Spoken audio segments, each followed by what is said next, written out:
Hall. Here. Solis. Here. Segura. Here. Pike. Here. Tarantino. Here. Janney. Here. Per Government Code Section 54954.3, this is the point on the agenda where members of the public may address the board on any item that's been described in that notice for the special workshop before or during consideration of that item. Clerk, do we have any speakers? There are no speakers. Okay. Since there are no speakers, we will start with a board workshop, and let's do a moment of silence and a pledge of allegiance first. Dr. Janney, do you want to lead us in the Pledge of Allegiance?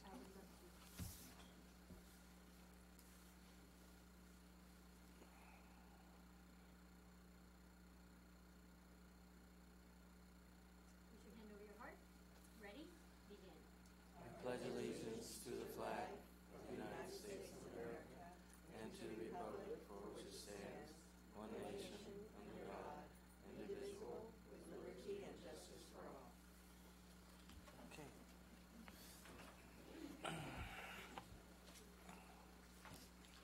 We want to welcome back Luz Cáceres as our facilitator. Welcome back. Thank you. Made it through the rain. Good afternoon, almost evening to everyone. Glad everyone was able to make it through that rain. It was coming down a little hard there for a while. So tonight we're gonna continue the work that we started back in the middle of January. And I'm realizing I'm not controlling this. You're controlling this, aren't you? No, you do it, because I will make mistakes along the way. So if we look at our agenda, we're going to just remind ourselves. I always like to start off by grounding ourselves a little bit about who we are, right? Our norms, our vision. So we'll have a quick look at those. But as I was thinking about what we accomplished last time around and what's to be accomplished today, I think one of the things that hit me was about the importance of just reminding ourselves that the work we're doing is really long-term work, right? Like, we know this, right? We know it in our day-to-day work, but sometimes when events like this happen, there's this pressure that feels like we're suddenly going to have to look at making some short, quick decisions because we need to act quickly, but always with that mindset of thinking about the long-term plan, thinking about those decisions that we're making today and that impact that it's going to have on generations to come. Right? We don't have a fund balance for the sake of having a fund balance. We have, right, if it were only that, then we would spend through it because we want to serve kids. We need to keep it to be fiscally solvent so that we're here for generations to come, right? So we're thinking 20 years down the line, the kids we're going to be serving, 40 years down the line, the kids that we're going to be serving. And it actually brought to mind one of my favorite quotes. It's a Peter Drucker quote, and it's about that importance of thinking about the decisions that we're making today. They really, they of course impact today, but they have impact further on down the line. And so just want to keep that in the back of our minds about the decisions we're making and the conversations we have. One of my favorite memories of one of my superintendents was she would just constantly push for that idea of when you're having those really hard conversations and you're not quite seeing eye to eye and you don't see that way of seeing past it, just ask yourself, is this relationship going to be important to me tomorrow? Is this relationship going to be important to me a year from now, 10 years from now? And usually the answer is more skewed toward the yes, and so we should be mindful of that. So just something to ground us in for now. A reminder about our mission and our belief statements. And I think I shared the last time around, the consistency, that alignment that you have between your mission statement, your belief statements, your norms, and your values is unique in that it is so well aligned. Like the fact that it came from you guys as a group isn't surprising because it really does read like it came from a team, and your ability to sort of stand by it over time, I think, is worth noting. Can I ask for a volunteer to read over the mission? Sure. Located in the heart of an international border community, the Sweetwater Union High School District ensures a safe, inclusive, collaborative culture that empowers each student to actively engage in a meaningful educational experience to pursue personal and academic success. Thank you. And just give you a moment just to glance through your belief statements.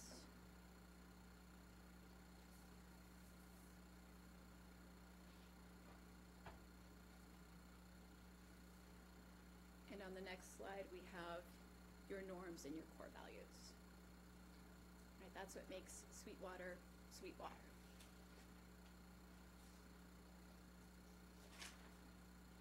So similar to our last time together, we are going to have these outcomes that we're looking for at the end of it. And so we're looking again for a commitment to these things. So we want to make sure that we provide you with that opportunity to voice your ideas, your suggestions. We provide you with that opportunity to gain an understanding about where it is we're going and what we need to get done. And again, looking for your support in that timeline. 'Cause as we discussed last time around, there are hard decisions that need to be made, and we want to make sure that we're going to be able to make them in a timely fashion. So at the end, we'll go through this again and make sure that we're all in that place where we can agree to these things, and if not, figure out what adjustments we need to make. So with that, I would like to ask you just to take a moment to think about either one word that describes your mood right now, or one quote that describes what you're thinking right now, where your place is right now, what your mood is right now.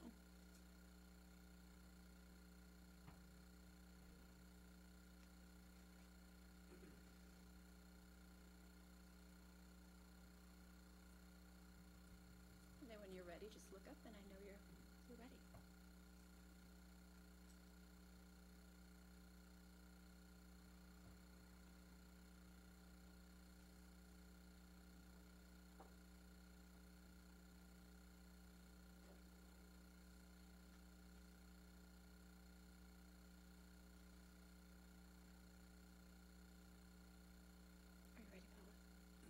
Sure. You good?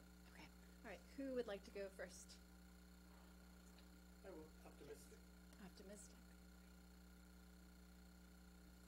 Hopeful. Hopeful.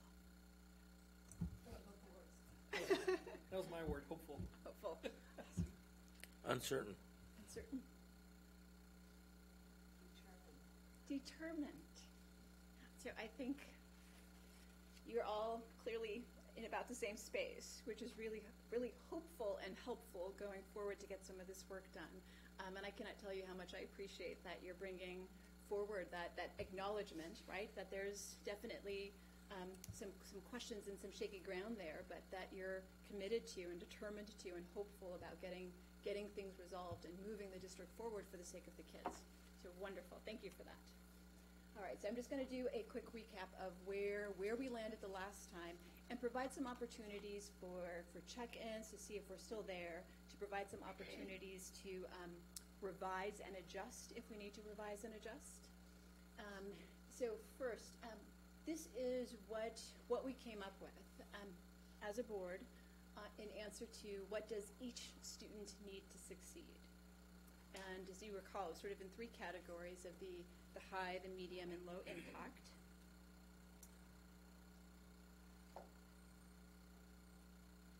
I'll give you a moment just to look through it. Are we going to have a copy of this? It's on the website now. Oh, it's not. Are you talking about the PowerPoint? Yes. Oh. Yes. Yes, we will. We will make sure that when we take a break, we can maybe do some copies. Okay. Yes. So here we have your high, mediums, and lows, and I did sort of just summarize some of the points along the way. So take a look at that and just take a moment to react to it. Does it still feel right? Does it? Do any questions come up? Is there any clarification? Any thoughts? Yes. So I know we focus on the students, and that is our primary mission. However, there has to be a structure for all those things to happen. And part of that structure is the central office. So when do we get to saying what do we need in a central office so that each student can succeed? So as a separate question, what do we need? Right, because we have to have certain supports at the central office. We have to have systems that drive the district. I mean, just the functions of the district, the paying the bills, hiring the people, sending out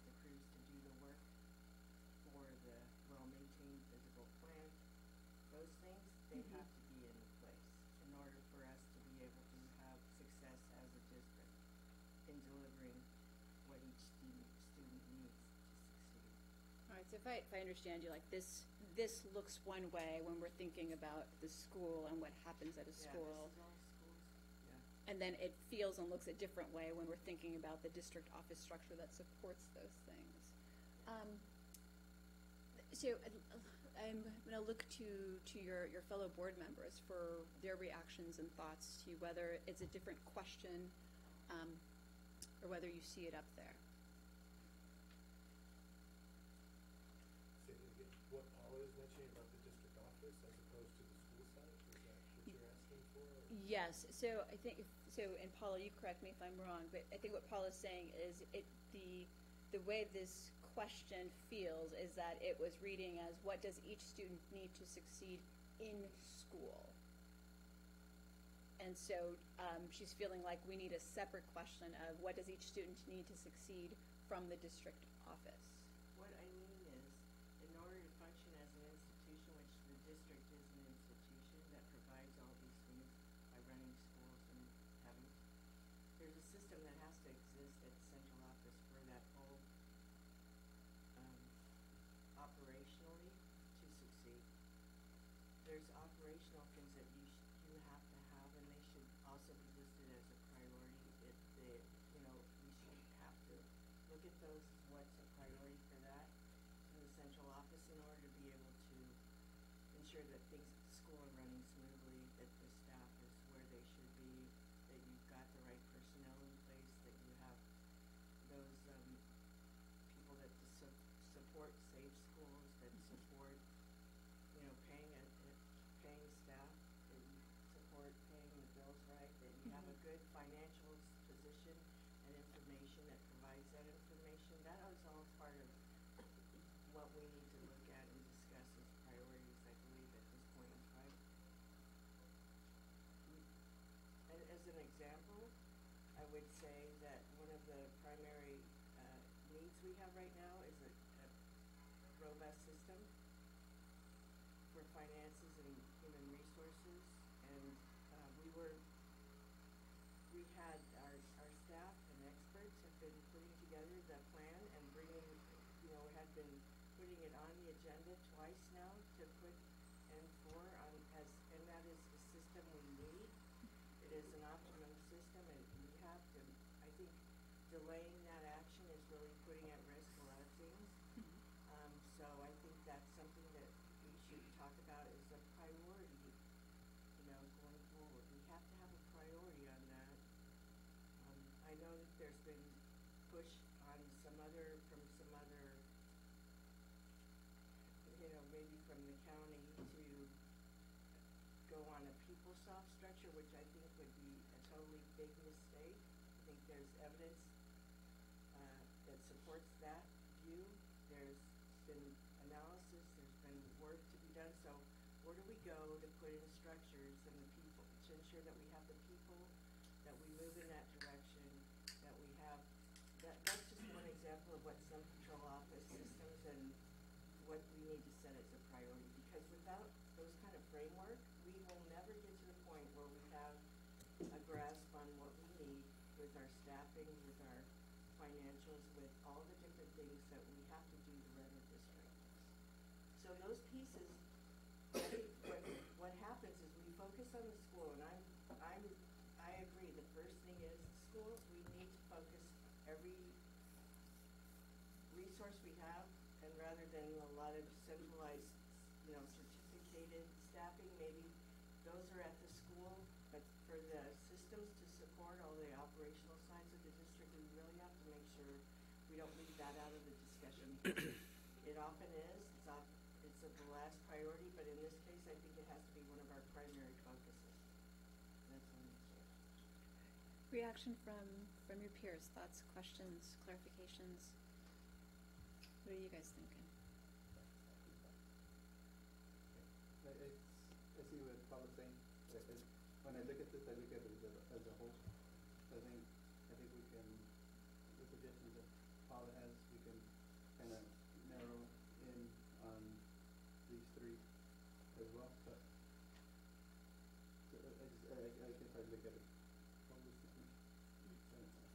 separate question. So where is that fit? Supplies, materials, well-maintained physical plant, I think we can. And we need that at the school, but we need that at the district too. That's what it is. Okay, can we hear from others? I would agree with you, all right?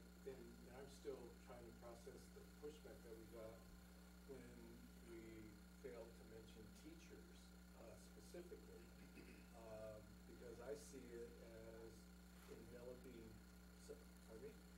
I keep mentioning it. But I see it as someone who cares, and that could be anybody who works in a school site or outside of a school site in the district office. And in terms of what you're saying, Paul, I see it as support for mental and emotional well-being, because that support to the school sites has to come from the district office. And if there isn't that structure to support the school sites, then I can tell you that each of the school sites will probably do their own thing, like they've done before when the support at the district office has been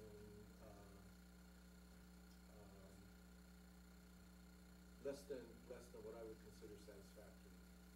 And then you get 25 different ways of doing things, because there's no oversight and there's nobody to ensure that everybody's on the same page.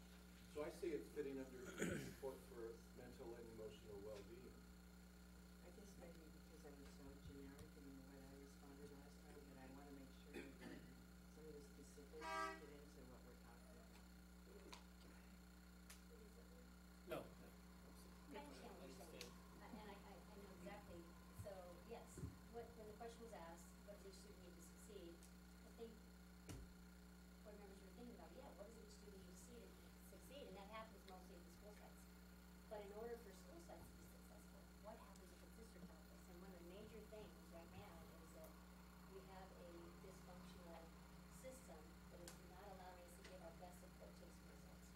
And so I understand what she's saying about making that a high priority, and we agree from the district office perspective that, we agree and would like them to more support in that section. I just feel like That's in, I'm sorry, Paul, but that's in the financial software, financial got it. I mean, people where and. Infor. Yeah, okay, that makes sense. And then what Frank said about the teachers, I see as all that, meaning include the teachers and all of that. I mean, it doesn't say teacher, but it's in all of that, it's all, Council. doesn't say classified either, counselor, it's everybody at that. We got pounds. I got pounds. I'll speak for myself. I did.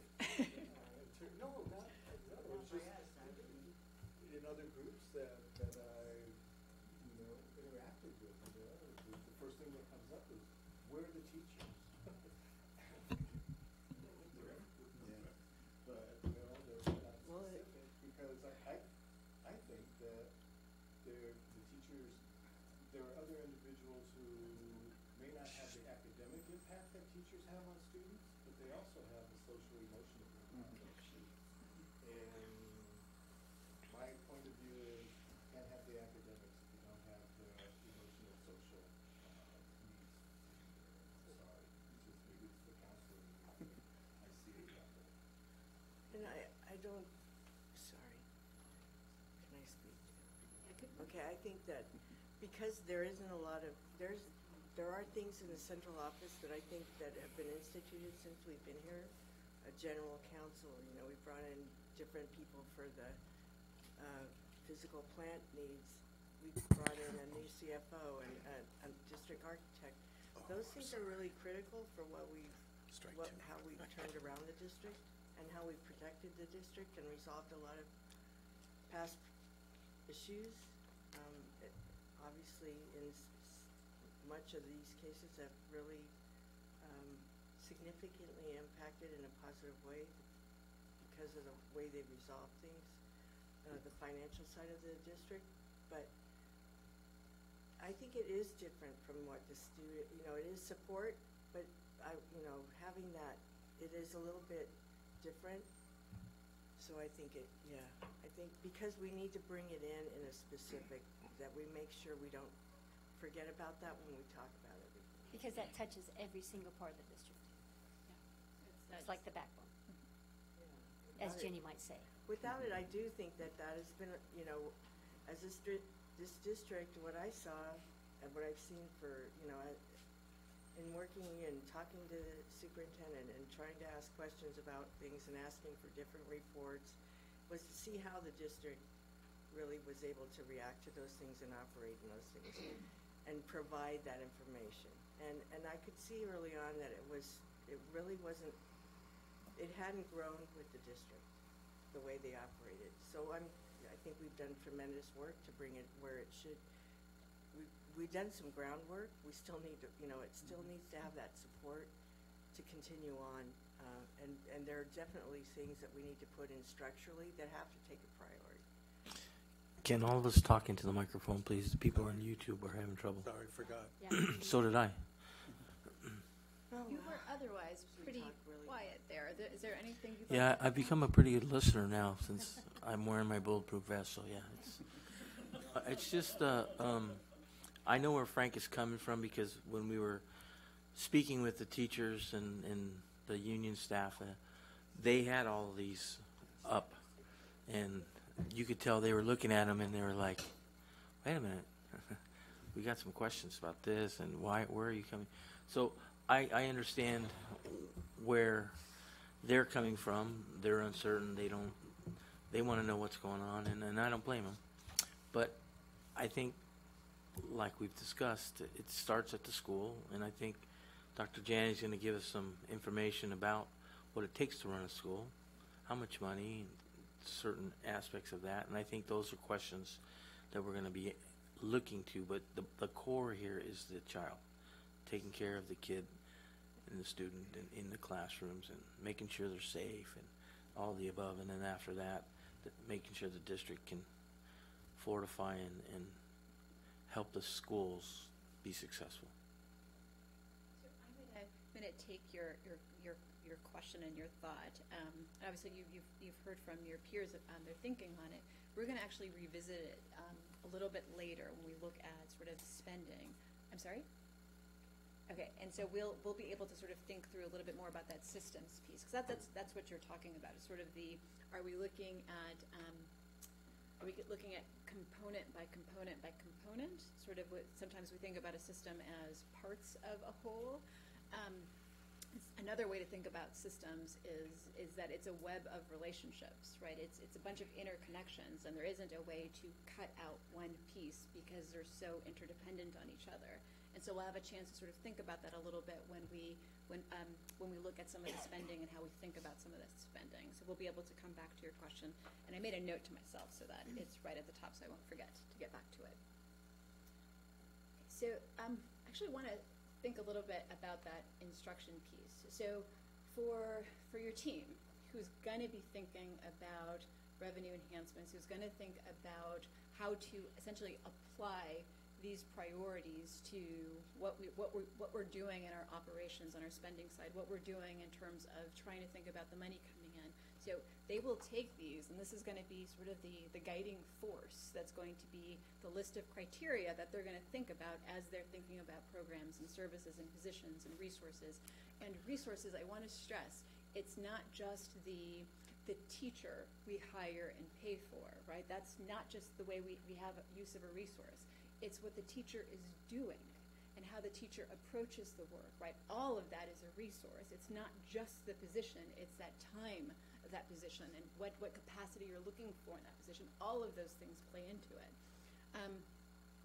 So this is going to be that guiding force. And so I wanted to give you guys an opportunity to think about the instruction piece, because I'm familiar with some of the discussion that occurred.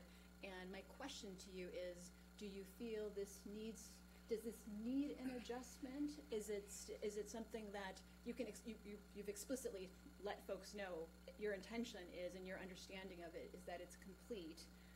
If we go to the next slide, this is still it, right? This is still one of the guiding pieces of our work, is always thinking about first instruction and what that looks like and what it means and what are those components of it.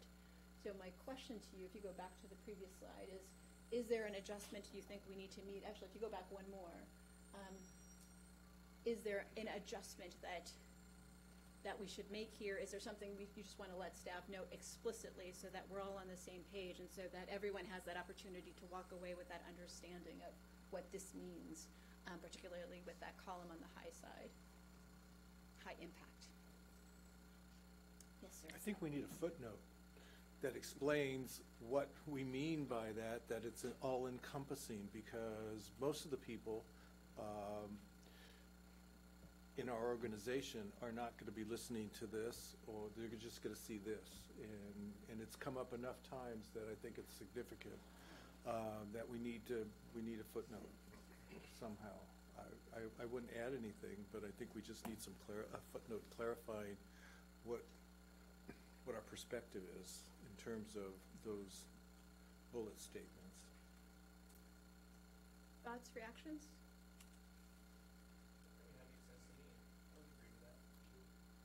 Would it be something as simple as the two slides following, where it's talking about the essential elements of effective first instruction? Is it something like that? You know, the effective. One more. Because this has been our focus now we actually identified this year, these actual 6 essential elements. We've been working on this for a couple of years, but we've actually identified these 6 elements as being essential for students to learn. And it starts with the teacher beliefs and behaviors and the social emotional learning, which is a big part of what you've said, but then it goes into the other 4 elements.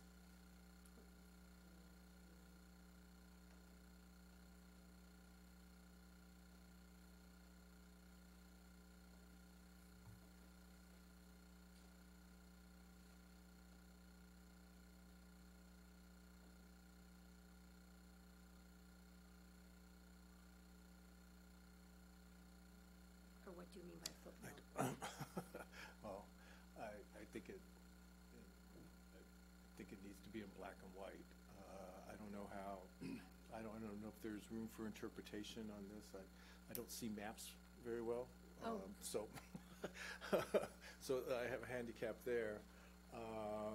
But I think I don't know. I see what this is saying. But I'd say I don't know if it leaves anything to somebody's imagination, or if they could read into it or not read into it, or see what they want to see. I don't know. It sufficiently clarifies the question, the 'Cause reason for the pounding. Because I don't see that. How about- I mean, I see it, but I don't see it. How about, what you'll hear teachers talk about in their conversations is either they call it effective first instruction or first best lesson, high quality first instruction.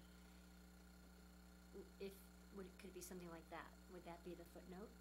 That this is all, the foundation is the effective first instruction, and then I'm just trying to think what teachers would relate to, and staff. That's the thing, if you start defining it, then we're leaving out all those other elements and people. When you start saying it's all about teachers, then what about the rest of us? So, I mean, it is a high level, if that's the way you feel that about that other page, then it is high level. It's all inclusive. So, I mean, defining it would. Did you have a thought? I thought you started to. Go back to that.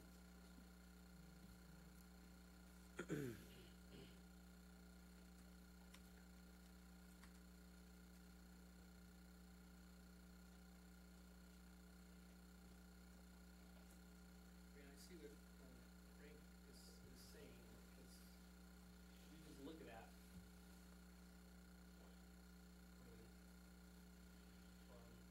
What does it really mean without maybe some sort of definition or a line in there? I mean, if anybody were just to look at that, somebody like Tarantino said, that's watching this or reading this stuff or listening to this, what would they get out of that? I mean, isn't that what we're trying to come up with, something that's clear message?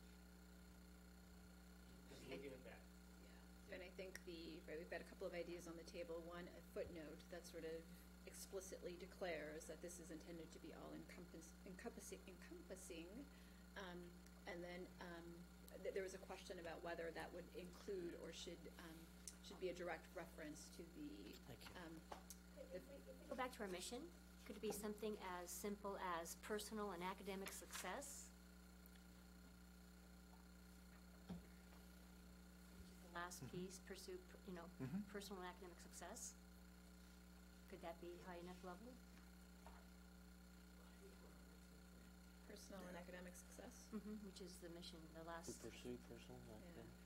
I think like one of the points that I took away the last time and that I still hear today is that it's not position specific, right? It's not a particular position. If you're thinking about when you say you want kids to feel safe and secure, there are lots of positions that will help make kids feel safe and secure. And so what's important is to have the positions and have the use of those resources be tied to making sure kids feel safe and secure, because we know they need to feel safe and secure in order to actually engage in the learning.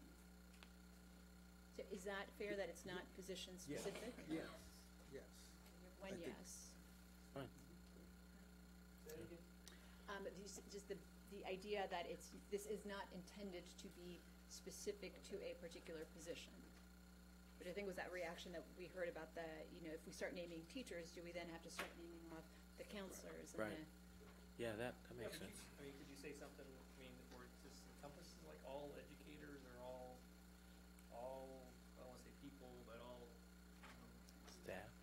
staff that are here to support this. What it's everything that the support district everybody, does. or to support our students, So maybe it's as opposed to a footnote, maybe it goes at the beginning, is that we understand that all people who are, all of our employees, right, anyone who is working with the district or supporting the district has a level of responsibility and investment in making sure that we're accomplishing those things, because we all yes, like that. Can we play back the tape? Yeah, wrong responsibility and in the best. All right, so I think we've got something to Yeah, work from, okay. and it'll Yeah, be sort of the that was a good prologue. one. That was good. And we don't need to wordsmith it further. I think we've got an idea. You got the concept. Right, we've got the concept, and so we'll have something to be able to share going forward where we think we've got it. Perfect. Okay. Thank you for that. Just real quick, if we added instruction to supplies and materials with a backslash, would that help at all? Then they'll think that's all it's for. Okay. Thank you. Instructional supplies and materials, and it's gotta be more than that. Okay, cool. We talked throw it about out there. well-maintained bathrooms, right, was another one, making sure we've got the toilet paper in the bathroom. Perfect. All right, so I think we ended on a good spot there. We've got something to work through. And the reason this matters, if you could go back to the high piece for me, please. So this is the stuff that's going to guide the work of the team. So as they're thinking through, where can we make an adjustment? Where can we make a modification? How is staff going to spend their time next year that's different from this year, right? This is going to be what's going to guide their thinking. And that's why this is important, because this is what sets those parameters for them. And for when something falls outside of this, it becomes a question mark that they have to figure out, where does this now fall in my world if this is what the board has prioritized in terms of our resources. And so this is the guiding force for staff. You can go up a couple of slides. All right, so just really high level here, very, very high level. This is your general fund as of first interim, right? And let's, remind ourselves that we are in the process of refining and adjusting based on the best information we have available. So this was first interim back in December, and it looked different 2 weeks ago in January, and it's going to look different 2 weeks from now in February, right? So we are refining and adjusting based on the best information available to us all the time. The budget today doesn't look like it did yesterday, and it shouldn't, because we have better information today than we did yesterday, and so we're constantly refining and adjusting. This here sort of says a couple of things to us. So one, when we're making reductions, when we're making adjustments, it's going to come from the people, right? So it is, it's a fortunate and an unfortunate piece. Like we work with kids, right? What does it take to educate a student? People. And so that's where we make most of our investments, and that's what we see here. And so then when we have to make adjustments, it's in people that we have to make those adjustments. And I'm sure this isn't new, but it's always something that takes a moment to sort of sink in about how we spend our monies. Any questions, thoughts on this one? If we go to the next one, just highlighting the non-personnel part, that was 13%.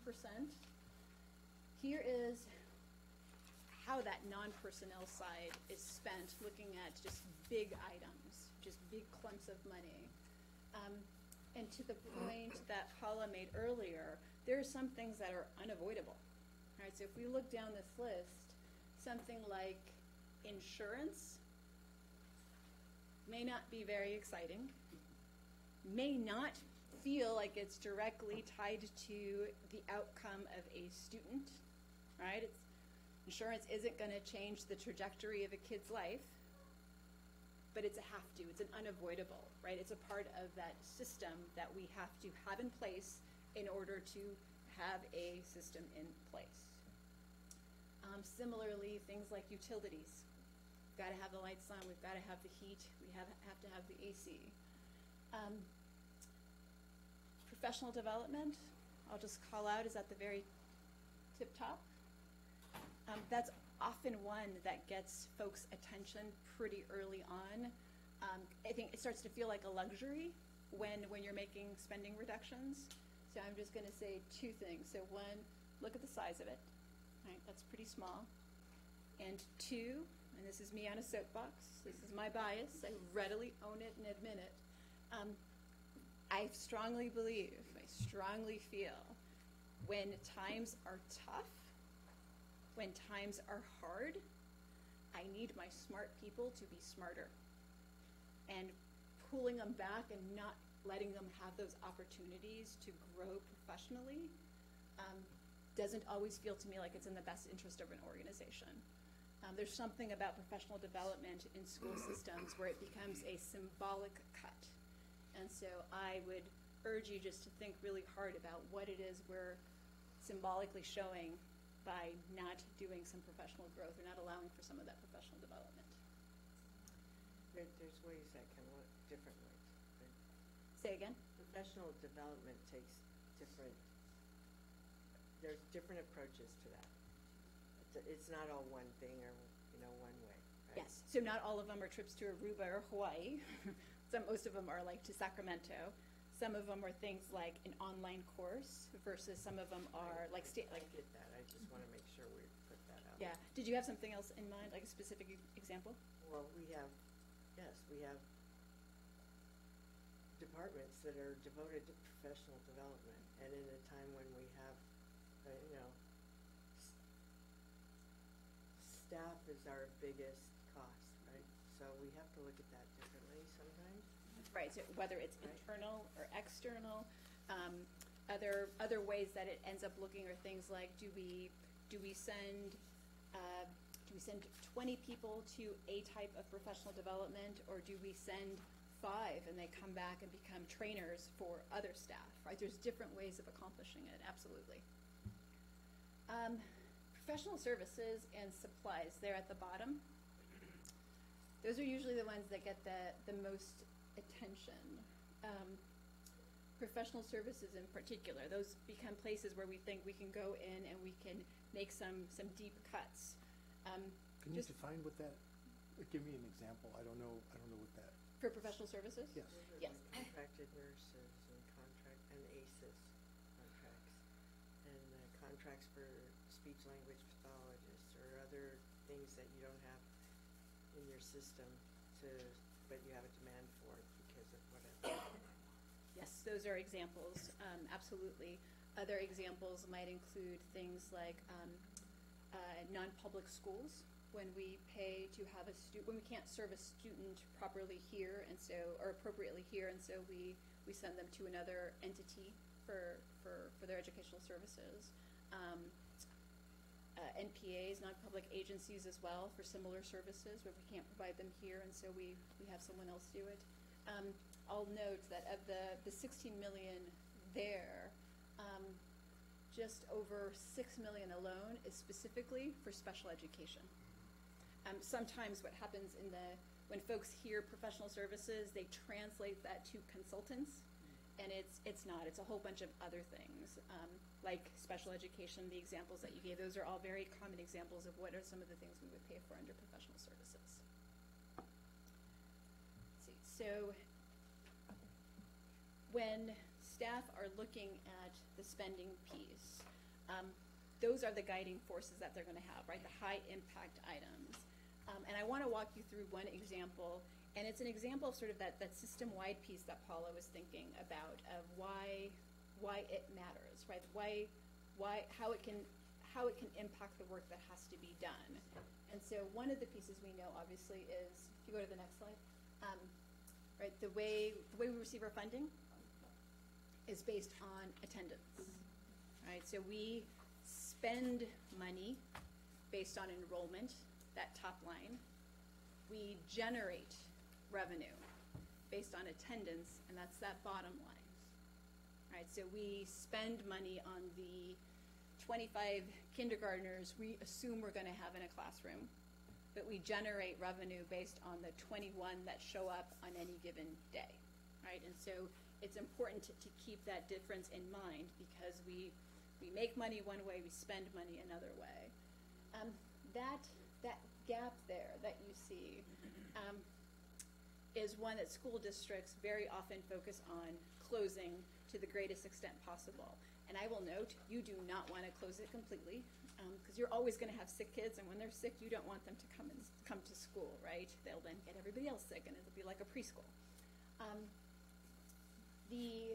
That gap there. So when we think about staff and the work that they're doing to maximize our attendance, right? So with the high impact pieces that you've noted, they would be going out there to try to help explain to parents why it's important to be in school, right? So why is it important to be in school?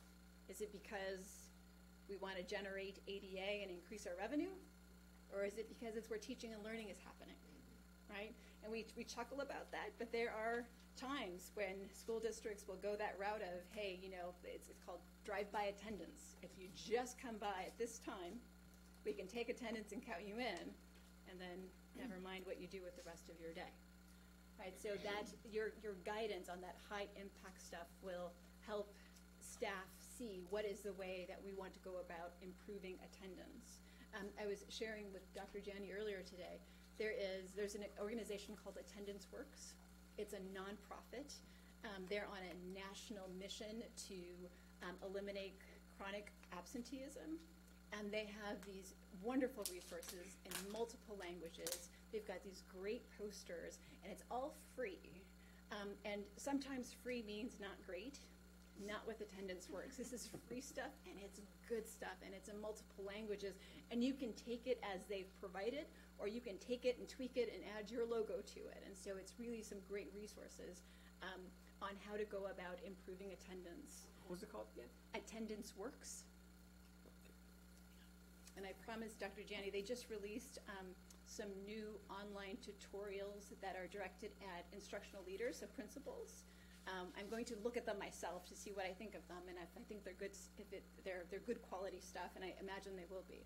I'll let Dr. Janney know that it's worth sharing with principals to take a look at. I know they're 40 minutes each, so not a huge commitment, and it's a way to do professional development, free. Okay, so can you go up a couple of slides, please?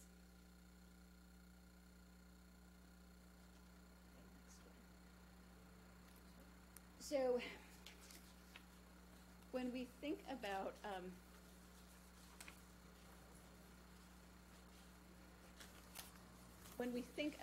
the dollars that we're spending, the resources, and resources is the dollars as well as the way we're spending our time. I'm imagining over the past few months, you've probably having some thoughts, you've probably had some conversations, people have probably brought to you some questions, some thoughts about what are some of those ways we're spending money now that maybe we shouldn't be spending. And so I'd like to give you an opportunity to think about some of those and get those on the table so that staff has an opportunity to look at them, think about them, and contemplate them as they're coming up with what are some of those adjustments we're going to be making into our budget to make sure that we're fiscally solvent, 20 years down the line. And so if you want to take just a few minutes and then just look up when you're done to think about what are some of those resources we're using today in a particular way that you're wondering. So you don't even have to make a state declaration that they're not high impact, but that you think about it, you've heard about it, you've taken questions about it, or even just you've been wondering on your own over the past year. Are these resources we should be spending this way, given that we're going to be looking at making some significant budget adjustments? So just take a few minutes, jot down some of those things that are on your mind about the way we spend our resources.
Just a few, right? Not everything. What's sort of most pressing for you?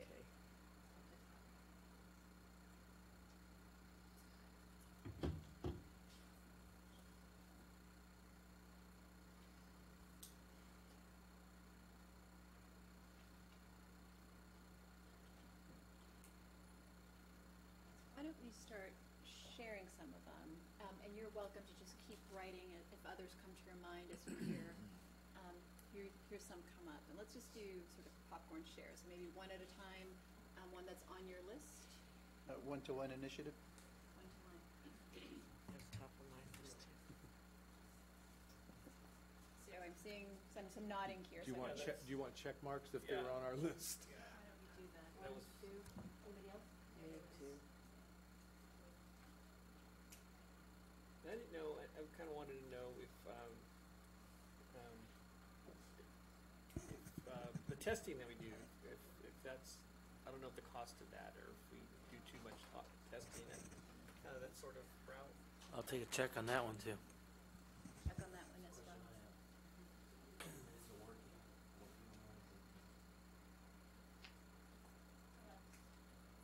I'm kind of curious as to the after-school programs. How effective are they as far as tutoring and things like that? So not necessarily access and ACES, but you're talking actual tutoring. Well, that's part of their thing too, isn't it?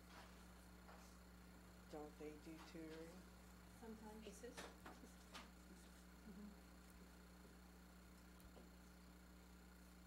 I'm wondering about the impact of the year-round schedule on staff, because for operational side of the house, that's,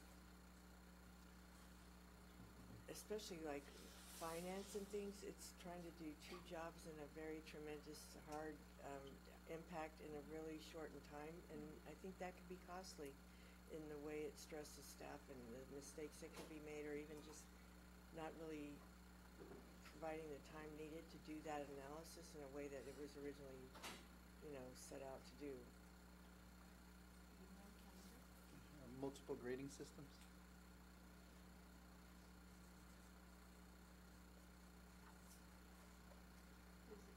You know what that one means, Dr. Jenny? Okay. We all do. Okay. I'll just put it in here though.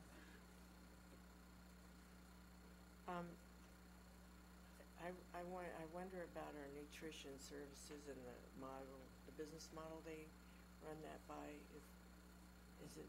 Are every school site cooking the food? Is that correct?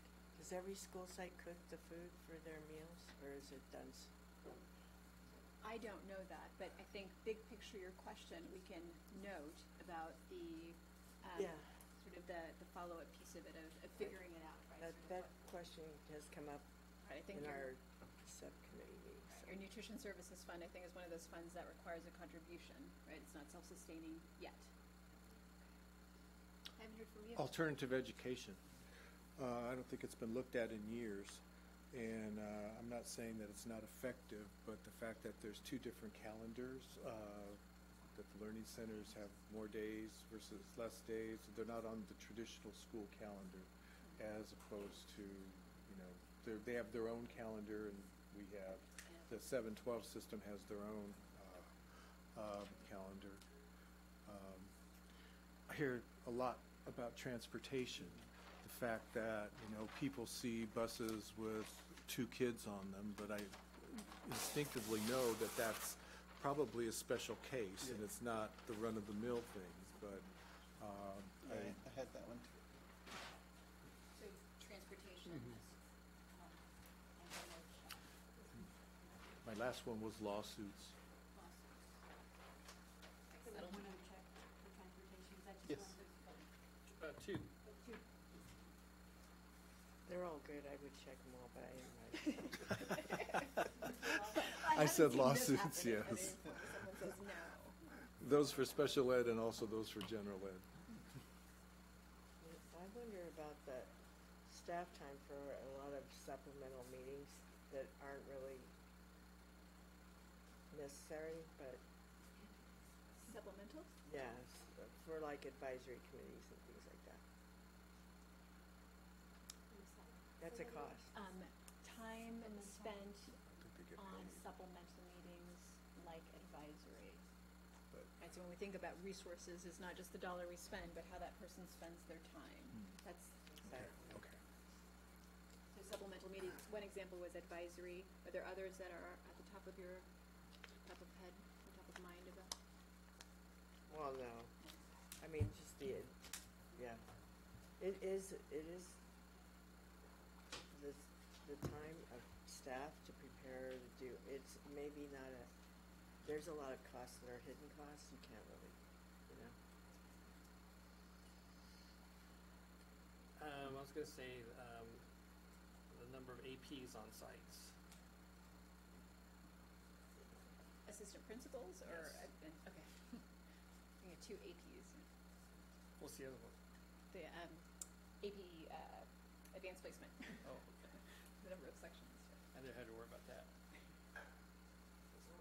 I think that's one of my questions too, is the number of courses. How many courses do you have to offer versus how many it's because I want this, I want to, you know, and there's cost to giving all those extra things. So that balance, the course Yes. offerings, that balance between here's what I have to do at a minimum because I have to provide you with an education, and 2, I want you to be connected to it. Right, and how that works in an equitable system too. Our participation in regional SELPA.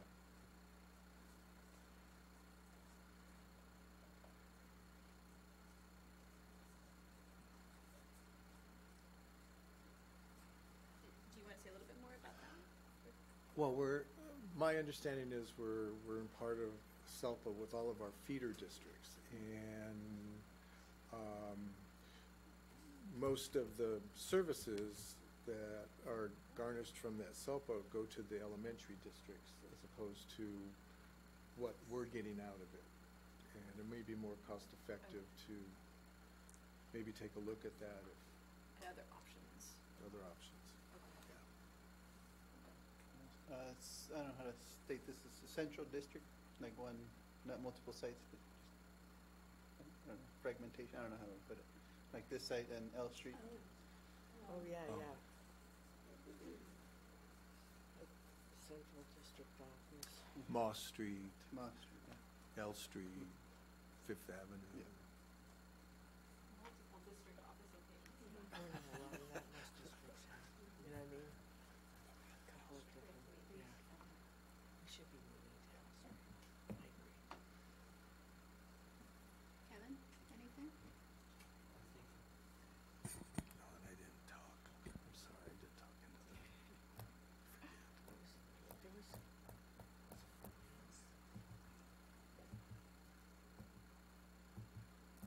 So you've got something on the tip of your tongue, Paula.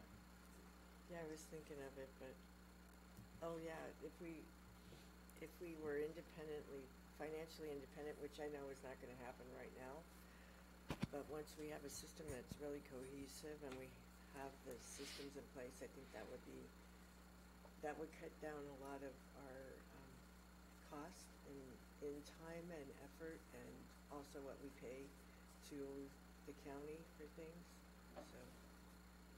But that's, again, yeah, What does that mean, financially independent? yes, financially independent, yes.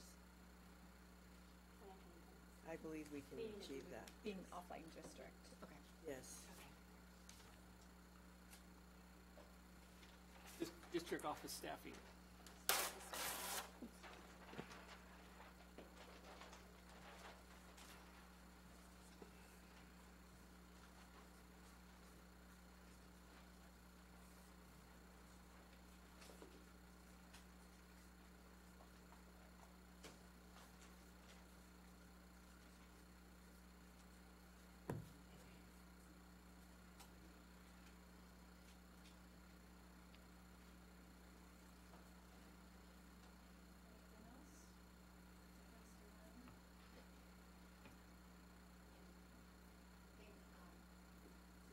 Said this quickly before, but I'll say it again. Just, it doesn't have to be a complete thought. It doesn't have to be something you have evidence for.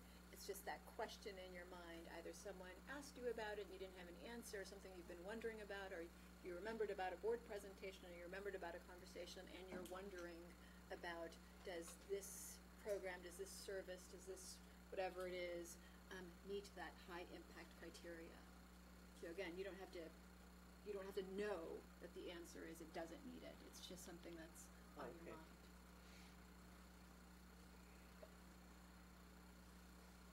Going once, going twice.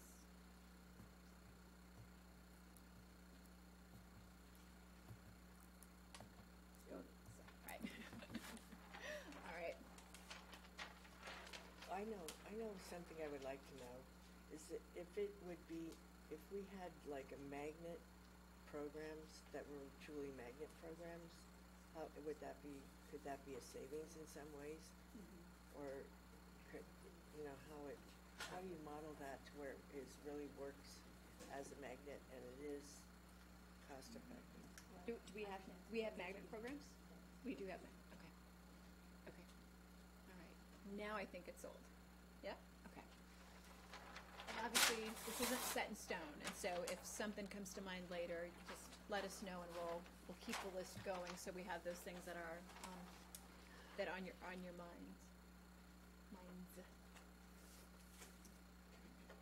right.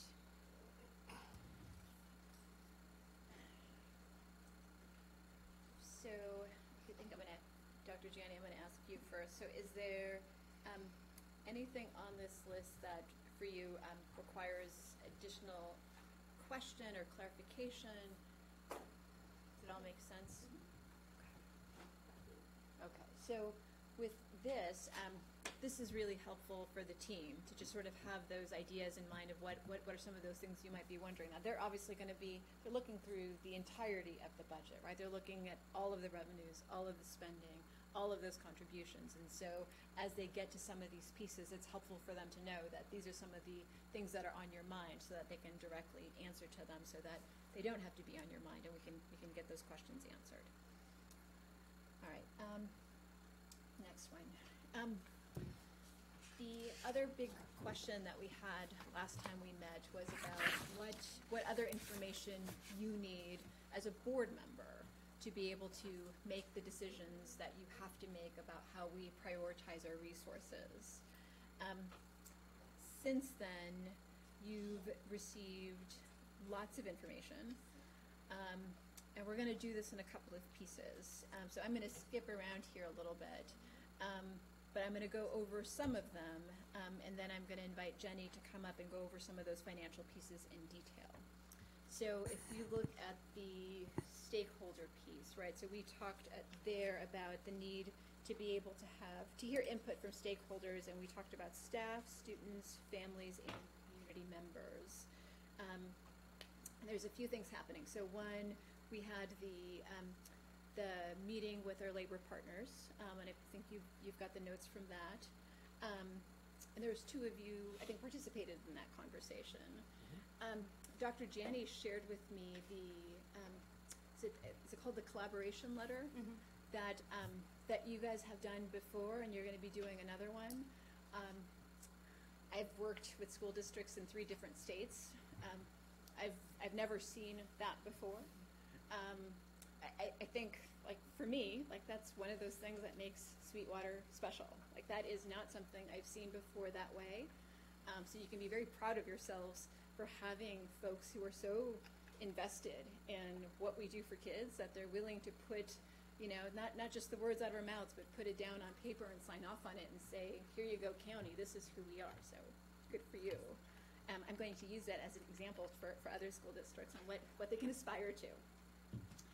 So there is that meeting.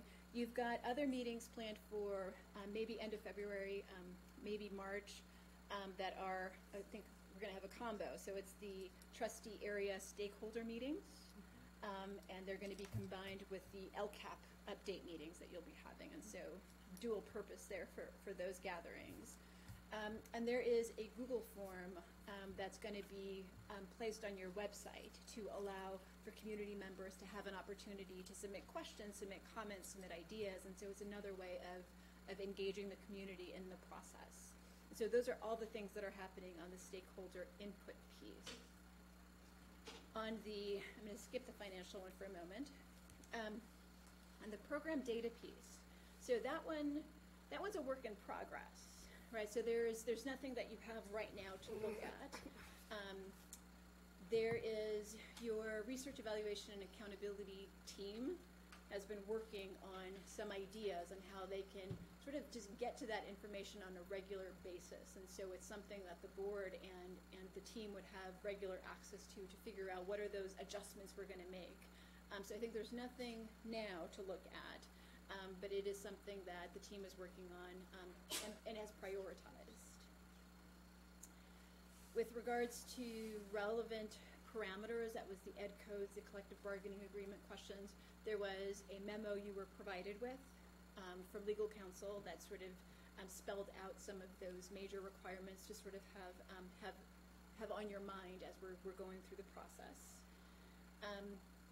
Timeline and communication plan. I know you guys are looking at some advocacy opportunities you have to go, down to Sacramento, wherever it is you need to go to be able to let folks know how special Sweetwater is and how you guys are really working on this. You understand the problem, you're working on the problem, you're not sticking your head in the sand, right?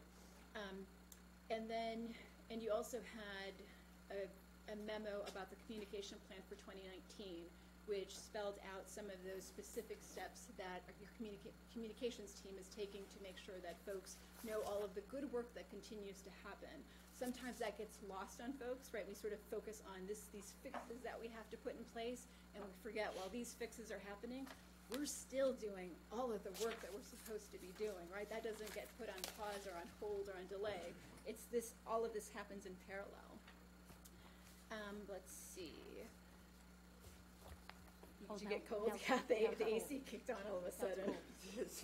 It's like it went from like hot, like it put out that fire to now I'm ice cubes.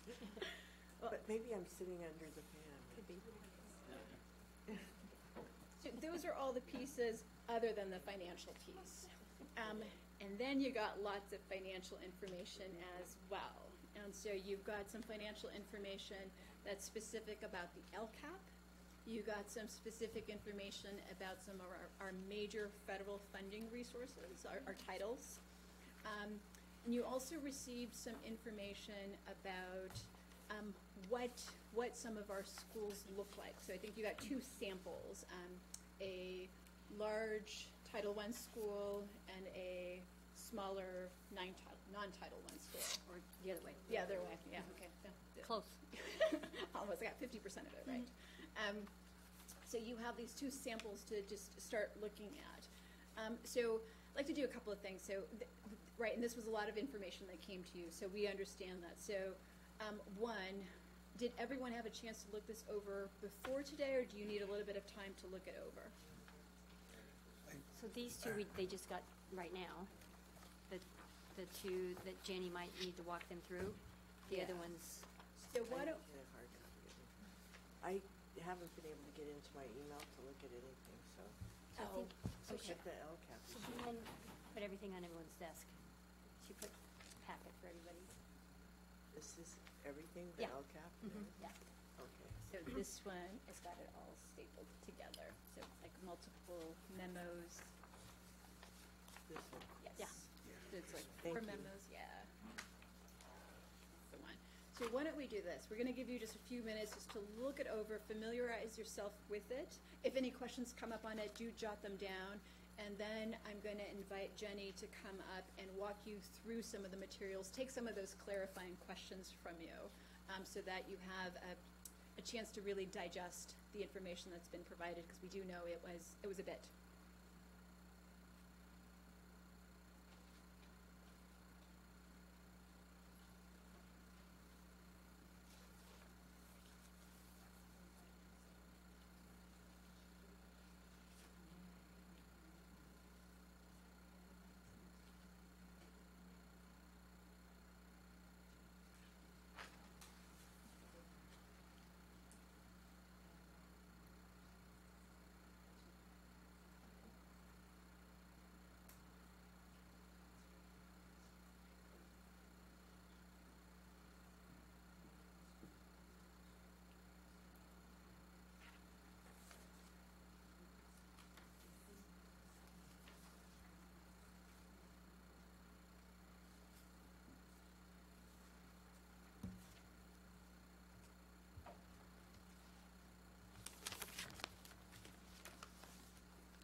do maybe a 10-minute break and let folks finish up what they're reading and let folks stretch their legs a little bit. So it's 6 o'clock. Why don't we plan on say a 10-minute break?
while Paula comes back to join us, I'm just going to really quickly go over a couple of things on the financials.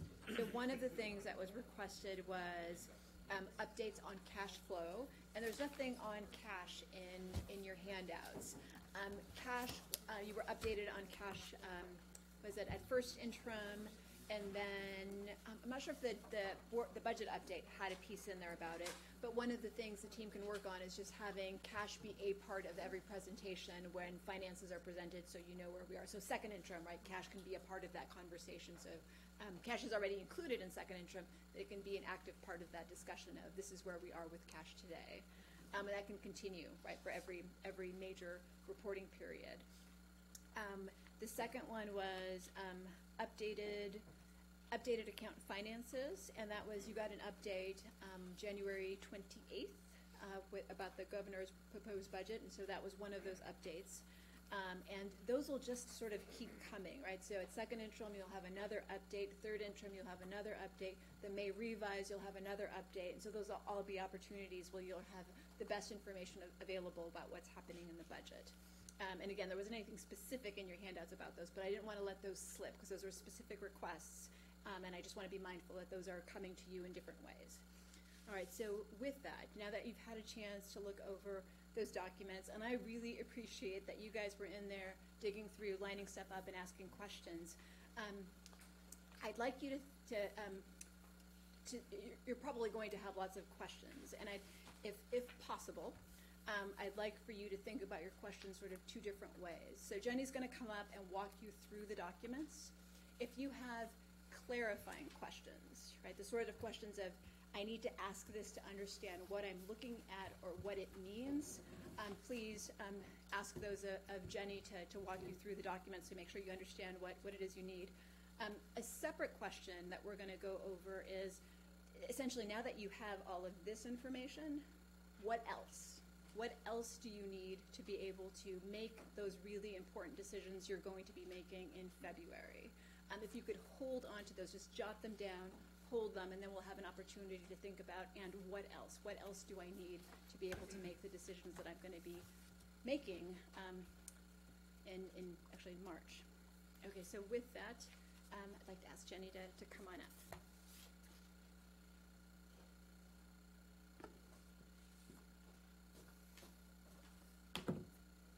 Good evening, Board Trustees and Superintendent Janney. What you've received is a snapshot of two schools.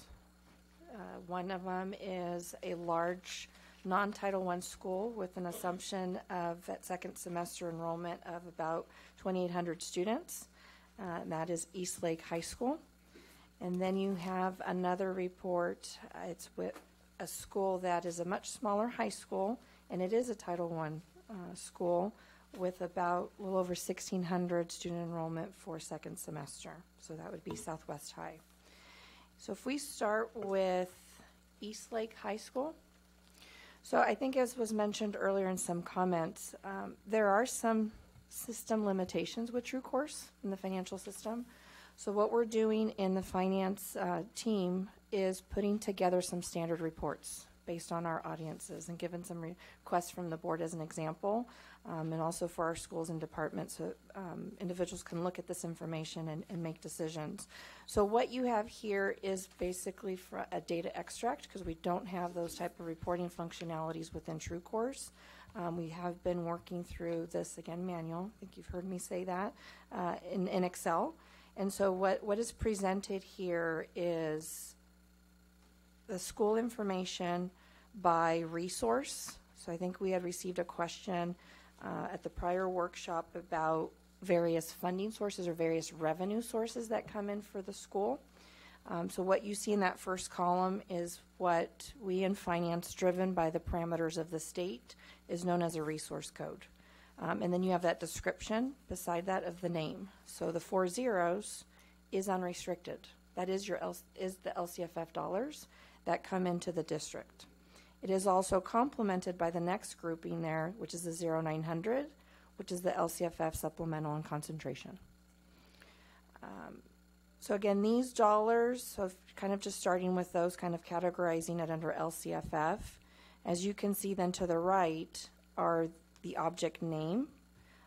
There are again specific codings based on the state parameters of where certificated salaries should be grouped in. Usually those are the 1,000 range, classified salaries are a 2,000 range, and so forth. And so as you can see, salaries, discretionary dollars allocated to the schools, typically in books and supplies, and some contracted services, equate to about $13.7 million of just unrestricted funding sources. And then the 0900, so it's categorized by each one of these resource amounts. And then if you drop down on that page for Eastlake High School, and you'll see there's nothing in between that has Title I. Again, that's Title III, any of those funding sources as you'll see in Southwest High School. Then Resource 6500 is special education. That covers any of those base allocations that we receive from the team based on IEP needs for students. That's about $230,000 for that school. Clarifying question. So under special education, are those the special education, does the certificated salaries include the special education teachers who are on site as well as the psychologists that provide services to that particular site? So to address that specifically, yes. So teachers are included in that allocation. Those are the allocations we receive from the special ed team. Psychologists in some cases, and Dr. Fulcher can correct me, is a partial funding. I believe 50% is paid out of this particular resource and also another percentage out of unrestricted. Okay. So those are different allocations. What we envision soon is to also complement this report, only because, again, it's done manually, to also include the FTEs. Okay. We'll share that for you shortly when you see the central office report, but we want to complement this information so you can have the specific positions that are in those categories. Okay, and in terms of classified salaries, usually I'm not aware of any particular classified personnel on campus who are completely dedicated to special education. There are certain, I think they have portions of their positions that are funded maybe by special education. Is that what that means? Instructional aides, Yeah, Instructional special ed aides, okay. assistants, yeah. Thank you. instructional assistants. Thank you. Okay. SEAs. I have a question. Oh, So- no, and then when I'll you- wait. I'll wait. And then on the next page, and I guess this can also vary school to school, is what's considered other local, and so that's resource usually in the 9,000 range, and you can see that's a small amount. Those are typically donations or some, I know at the school there's a foundation, some monies that come in, and then the school allocates those as such to those particular categories. And one thing that I want to note, I think it's common with most districts in the budgeting process. Again, we want to be as proactive as much as possible with the school site, but typically discretionary dollars will go into books and supplies. Unless we know otherwise from the school, then we can allocate it to contracted services. But that's something you'll see throughout the year. For starting out the budget year, things might be in the 4,000 range, and then they the schools will work closely with the finance staff and do budget transfers to move within to the 5,000 contracted services. And that ties to one of the reports that we bring to the board every month that demonstrates those transfers that occur month to month. It would also be for hourly, right? If it's in those categories. We try to keep any personnel items in the 1,000, 2,000, 3,000 limited. We try to be as much as Right, but if limiting. they were allocating that, say down the road, when we have lots of money, down the and road. sites control their budget planning with, they would allocate certain amounts to hourly time if they were gonna do that. We will right, work and with it them would at that. be- Mhm. What's unique to me, it's everything position and their operating is all in one resource, in the 150s. So if they have discretionary operating, it's all in the same resource as their position. Because this school receives most of their funding from unrestricted. And plus, I don't think they have 5-digit resource codes. No, we have 4-digit resource codes. Yeah. So Sweetwater has 4 digits. Yeah. Mhm. I have another clarifying question. Would other local also include support from booster clubs? or outside of, I forget what the fancy name is. It's a booster club. School-connected organizations? It could. It could, okay, thank you. Depends on the donate, again, it's treated as a donation. If there was any pass-through for costs, then yes, it would be captured. So my question is, what is the, on line item 1400, what does that mean, education protection account? So that is one of the components, as we've shared previously too, the local control funding formula is made up of property taxes, state aid, and the educational protection account. The educational protection account is very specific in the language. It was Prop 30 and Prop 55, where dollars are only supposed to be earmarked for staff, non-administration. So we have to allocate that amount. We have to tie this 1,400 resource to our annual apportionment within that calculation. And you'll see it's only certificated staff. So we identify staff at each of the school sites to offset that. Thank you. As we are also, as a district, audited. When we have our external auditors, they review here on site, they review this activity. It's something that we have to comply with the audit guide. So are we at the point where we're asking you questions, or are we supposed to wait till you, oh, okay. So can you tell me, the supplemental and concentration dollars are they not it's based on the unduplicated counts of students? So we don't have the counts here that show us what each school has, because even on the Title I ranking, it doesn't really show you even the percentage each of these schools has in free and reduced lunch counts. So if we were looking at this and comparing, so unduplicated students are English learners, foster youth, and homeless, foster and homeless, same thing, and slash homeless, and then free and reduced, otherwise known as economically disadvantaged, right? So I'm curious as how the allocations how are the formula for allocating those dollars to the schools? Probably more under the LCAP. It's listed in here under certain things, but Anna Maria could probably talk to you about that. But basically what we've done is we went through and we took every single school and what percentage of the unduplicated percentage do they have at their school site, and we base that allocation based on that percentage that they have. So it really isn't about so you didn't take anything but the counts into effect? So at Eastlake High, they have a high count of free and reduced lunch. No, but homeless, the other they thing, got a lot of, yeah, the other part that they got, that every school got was, and that takes you to the LCAP page. I'm not sure if we're getting ahead of ourselves or not, but it takes you, they get, under FTEs in that first section of the LCAP page, under the budget, depending upon how many English ELD students, they get a portion there. They get a portion for class size reduction. They get a portion for their site curriculum specialists, their blended learning specialists. So every school got something in those areas.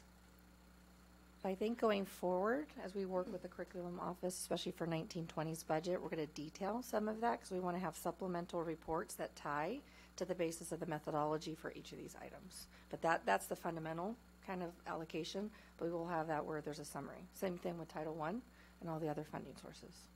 Again, these are the building blocks. We had to start somewhere. These have not been typical reports, although it does provide the basic information at a school site. So we will have this complemented with additional information. Okay. Yes. Thank you. It's the data. So this new language that we're going to get from IT, is this going to help you analyze this a lot quicker? The more we can automate, especially as this then ties, as I mentioned, with FTEs, we would like to then merge it with the position control and the work with HR. The more that we can have integration and start pulling tables and fields together, the more robust some of this reporting can be. Thank you. And then so we shared, that was Eastlake High School. So if we go to Southwest, on that page now you'll see, again, the basics, unrestricted, LCFF supplemental, the EPA. Then you'll start to see Title I allocations. You'll see a little bit of Title IV. Again, those are all based on eligible students. And then on the second page, there's a component there for the CTE program. which is a resource 6385, 6386. And then similar to Eastlake, the special education, and then some other local funds. So you can already see a little bit, and then bottom line for that school overall budget was about $13 million versus the 18 at Eastlake. You can already see the different, when you have different dollars, how they have to make the schools and the principals and the community make different decisions based on those available funds. So it's not always the same for each school. No, it's not. In Southwest on their education protection account, they have 94,000. At Eastlake, they have 2,349,000. Is Thank that you. based on FTE or ADA, or how are you allocated? I'd like to know the formulas for how you're allocating stuff, because for me, the supplemental concentration is really targeting those groups that earn it. And so just formulaically saying you're going to give it out to based on, I think I need to know more about how those things are really formulated and allocated, because a school just with a lot of students does not necessarily have the same needs as a school with a lot of English learners and kids with, you know that. I don't need to go into it, so I want to learn more about the formulas and how that decision making goes. I think the board needs to be involved more in that decision making. And that's a goal for our, especially with 1920, to have the basis, and that's also part of our communications to the principals. As we've been having our one-on-one site visits with them, that's a common theme that we're receiving from them as well. As an area, as an example, it's not noted here, but athletics, isn't it? We've been working very closely with Dr. Fulcher and Joe Hines just on the methodology of that as well. So anywhere we have an opportunity to do so, we are factoring that in. So we'll bring that forward as we move forward, especially with 1920's budget. Thank you.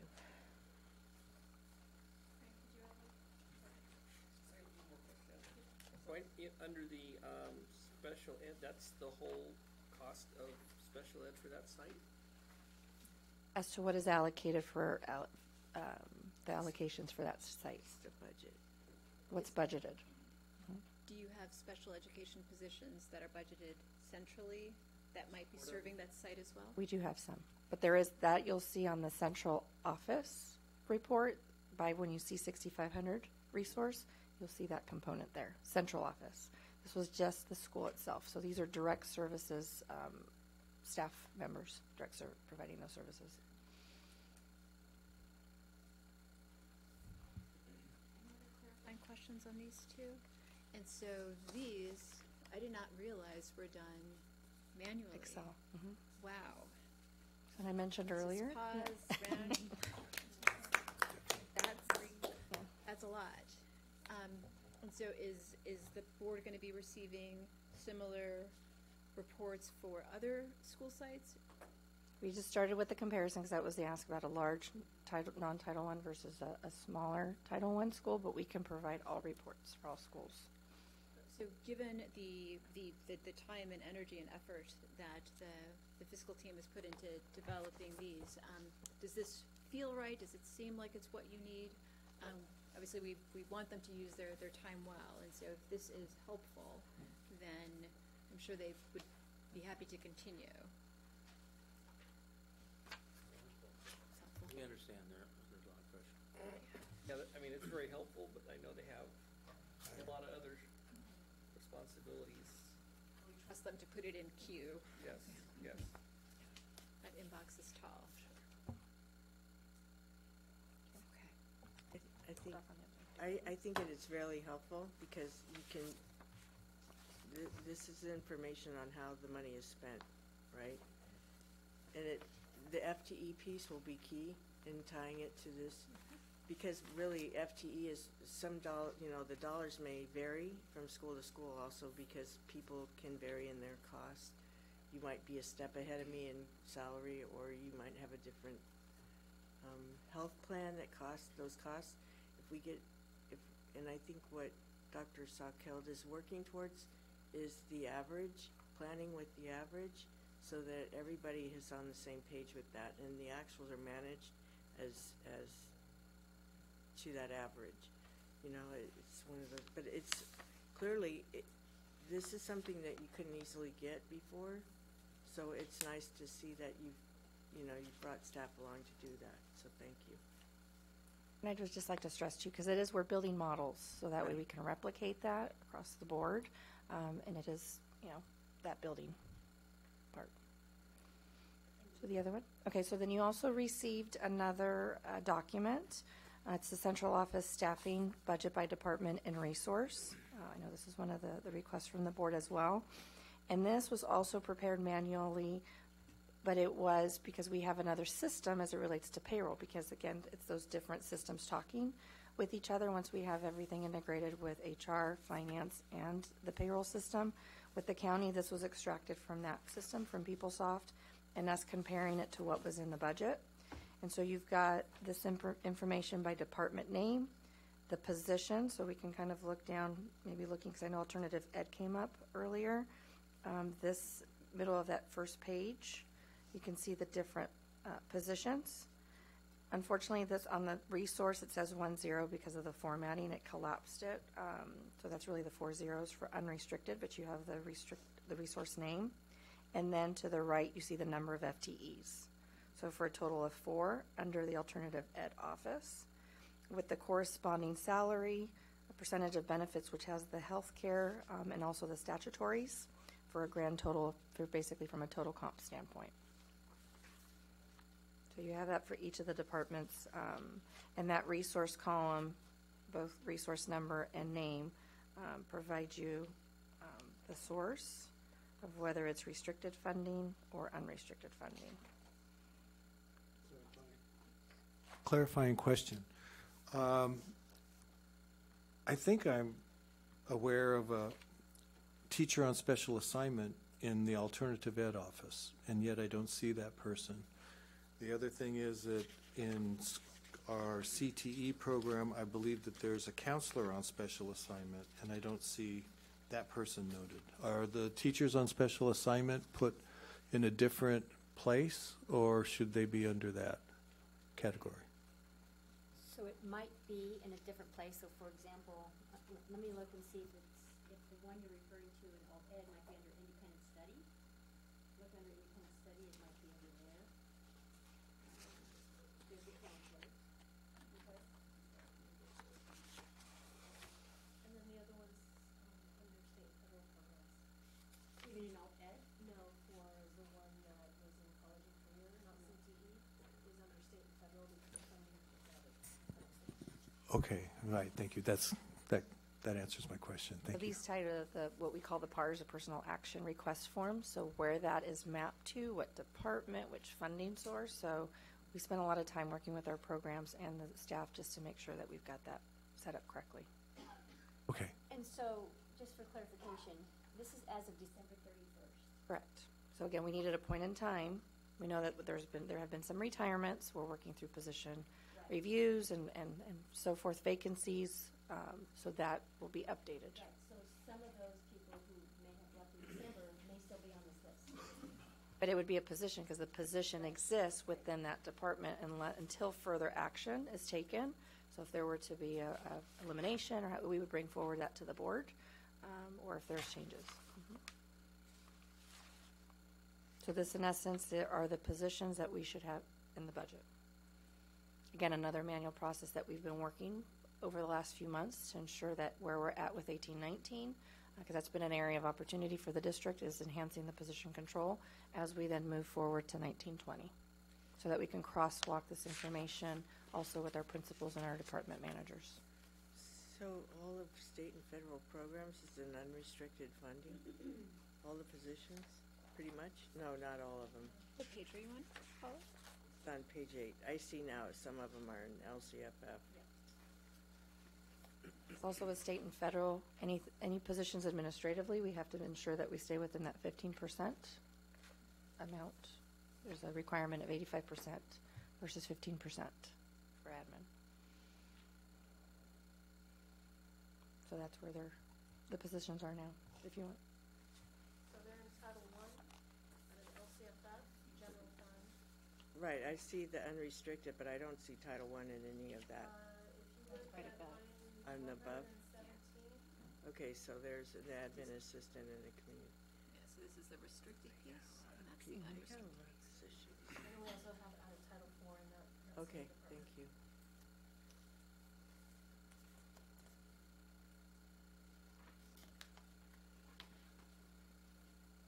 And these reports, with your feedback, we will continue, these will continue to evolve because we want these to be value added for your information to make decisions.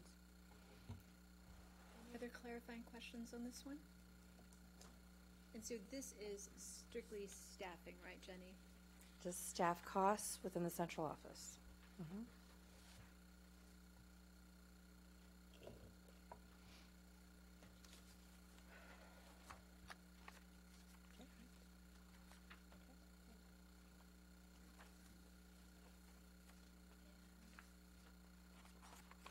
Dr. Janney, I wonder if we should take the opportunity to go over the LCAP one?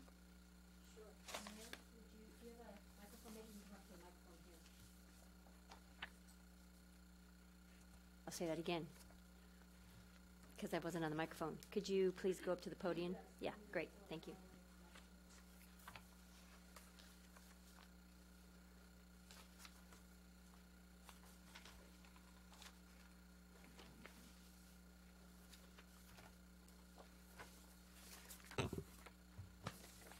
Good evening, Dr. Janney, board members.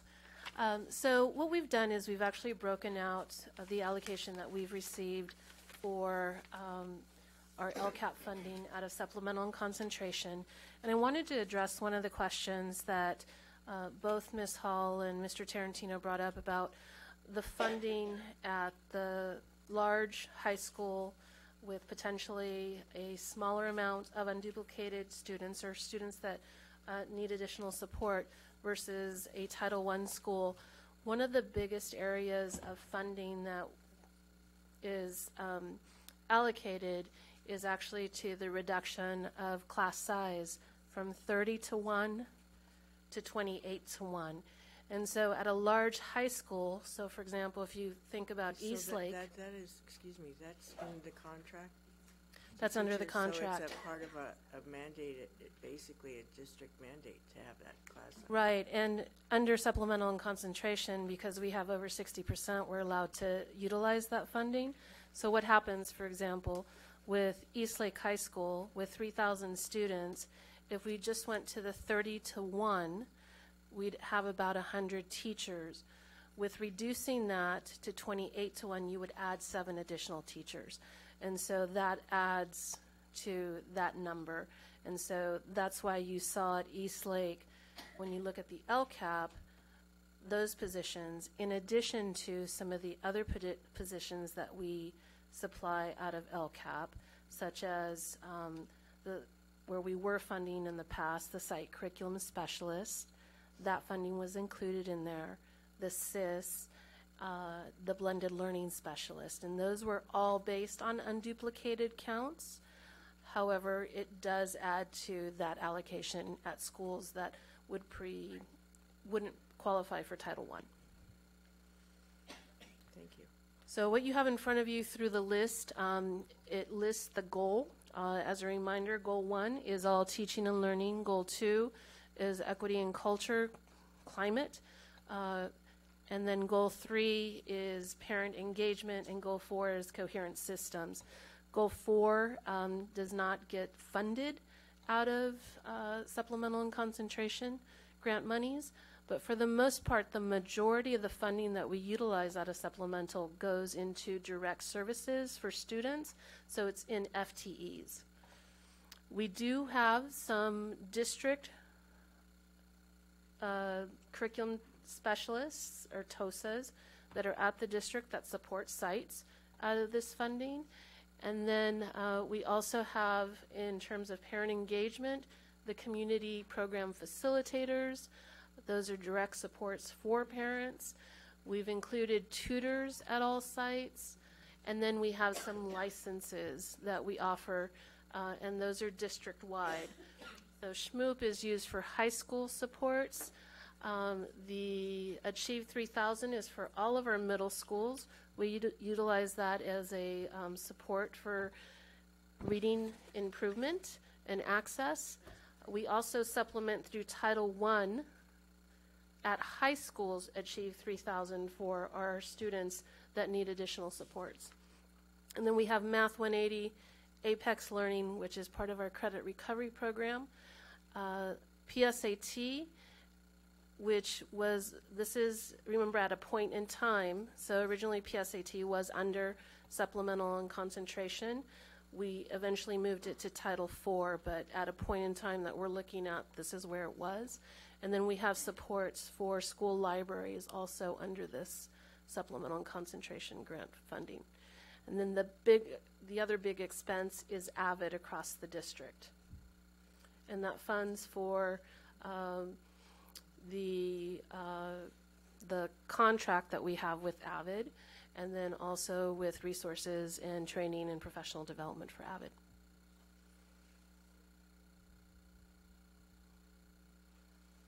Then under the student support services, we also have the medical collaborative, our equity office.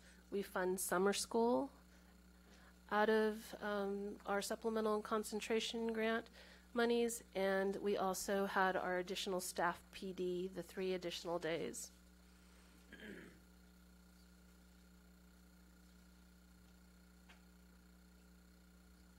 Are any of those elements that you may have questions on?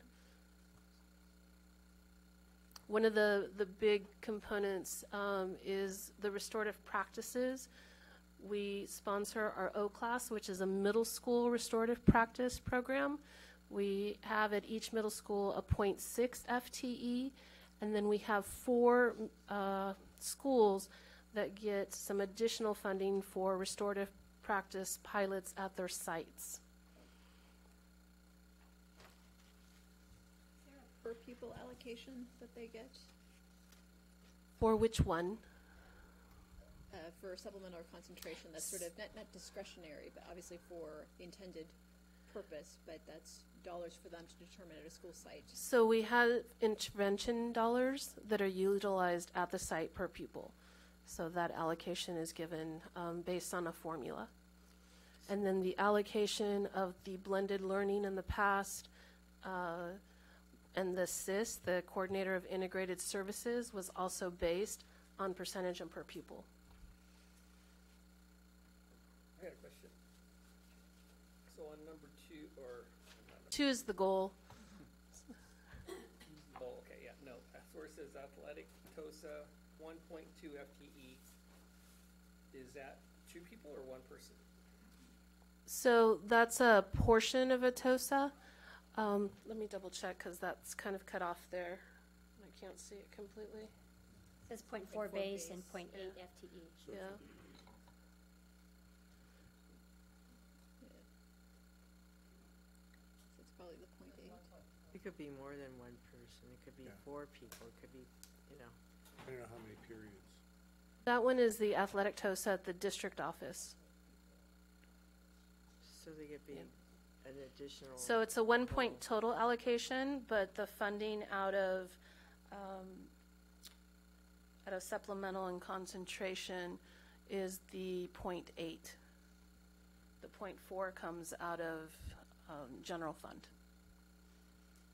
So it's, maybe I missed it. So is it more than 1 person? No, it's 1 person. So all district TOSAs, all teachers on special assignment per contract, instead of a 1.0 FTE, which would be what a general education teacher would be, because they work a longer workday, which is 7 hours and I think 775, something like that. They almost work an 8-hour day. They get paid an additional stipend, which is a 0.2. So if I'm the TOSA, instead of being a 1.0, I'd be a 1.2. And so that's how we it's the term that we use here. And what does that 0.2 equate to in dollars? It depends on the individual salary, but it can range anywhere from about $16,000 to about $24,000 A year? a year. That's In salary addition. only? That's only salary? I believe that's salary and benefits.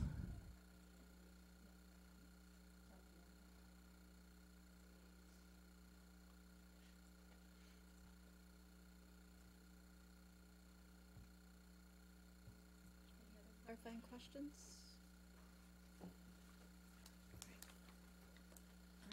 Yeah, given the question that came up on the sort of the allocations earlier, I'm wondering if you can walk us through some of the Title I pieces in your Sure. memo. That might be helpful. May I just go to one more piece, Deanne, at the very top of the allocation? So that very first line where it says ELD, ALD, bilingual dual language, that's also another major component. A little bit more than $5 million is attributed to supporting the reduction of class size in all those courses. So in the ELD courses, our class size reduction is 25 to 1 per contract, but we try to keep that even lower. And so that funding goes directly to our English language learners. For the ALD, which is the academic language development, is for our long-term English learners. And as you know, we've been working with Avid Excel as a supplementary support for our most neediest long-term English learners. And so we fund that. We also, although our contract is 28 to 1 for bilingual education, we also add a 0.1 FTE to site resources to ensure that students that are in bilingual programs are getting additional support, as also in the dual language.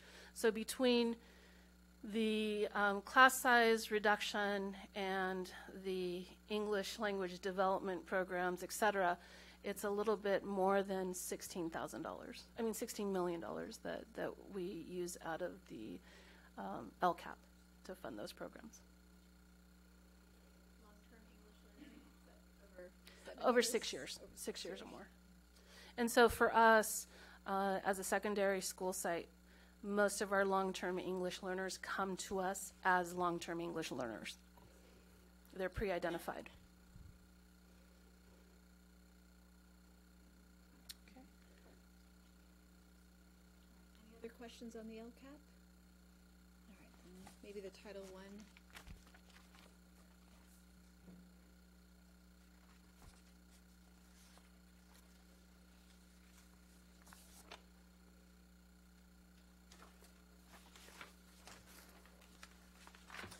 So our total Title I award is about $9.7 million. As you know, we need to give a proportionate amount to our our private schools. That leaves us a total of about $9.5 million. We have an administrative overhead of about $876,000. We also have indirect costs. The balance after the admin and the indirect cost is about $8 million. We have a required reservation of 1% of the total, so $95,000 is reserved for parent involvement. For our neglected students, we have about $90,000, and for homeless, about $118,000. We also, based on previous legislation, when we had No Child Left Behind, we had the alternative supports.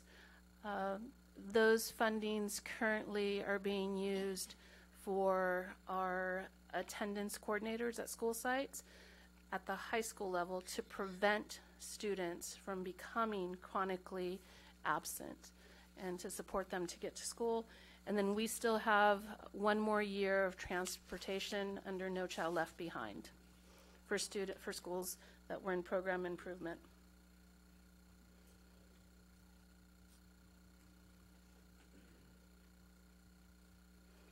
The rest, the $6.8 million, is allocated to school sites, and as you know, we annually take our Title I school-wide plans to the board for approval.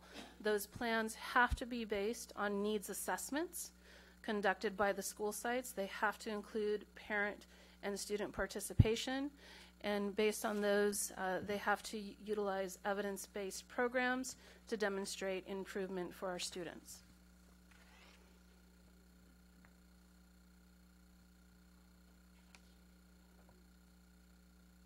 Any questions on the Title I?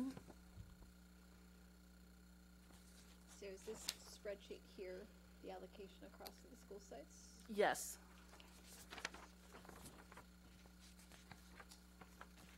Based on that 339 point. Based on the 339.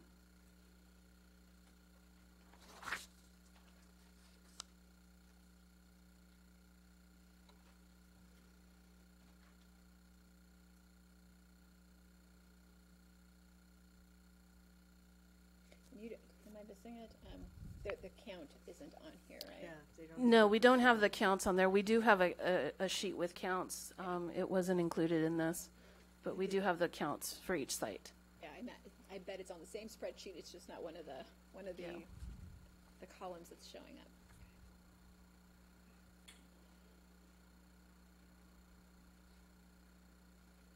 I think this is helpful to put the conversation about the supplemental concentration in. I think it, definitely for any time that we're looking at a budget, I know that as a school principal, I felt it was necessary that I show the discretionary budget and any type of supplemental or in that time categorical monies that we had, because you're really trying to maximize your supports for your students, starting with your, least restrictive to most restrictive, but laying that all out provides a very solid picture of the funding that you have to ensure your students are succeeding.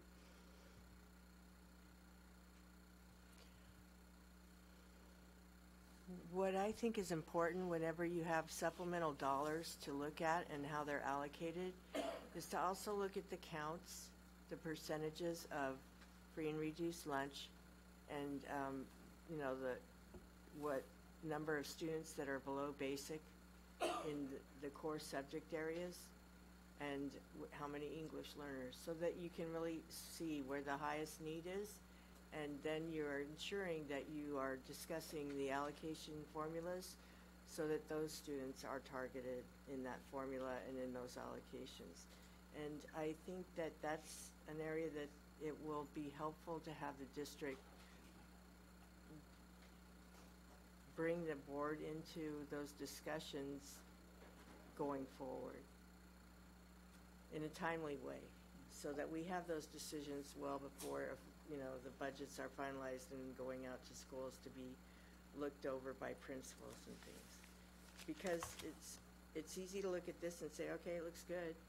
But when you look at the numbers of students and the needs of those students, just in the counts of things by school, then you start to say, well, why is this one, and the formula that they use here for Title I allocations is, there's different ways you can formulate those allocations. So I think having a discussion about what that looks like is also an important one to have.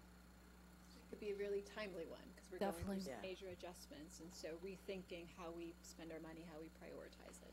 Yes. Makes perfect sense to include that step in the process. Okay. Oh, yes, Frank? Ms. Alvarez, do we have any data that that shows that giving the PSAT in 10th grade helps students with their scores in the 11th grade? So we have anecdotal data, but do we have direct data at this point? I believe that that's something that we can analyze. We know that offering an exam and students being able to preview and take an exam certainly gives them an understanding of what is going to be on it. But we also offer it in 11th grade. We had in the past also considered offering it in the 9th, and I know the board wasn't, in favor of that. The 11th grade is optimal because of the National Merit Scholarship Awards, but we can look into that, and we can look at students and their progress. Okay. Can we also put it on the list? Yep. And I'll just add to it that research shows that if you take the PSAT, you're more likely to take the SAT, regardless of impact on score. Much like taking an AP class. If you take an AP class in high school and you get a C, that C out of that AP class in high school serves you so well in terms of getting you onto college.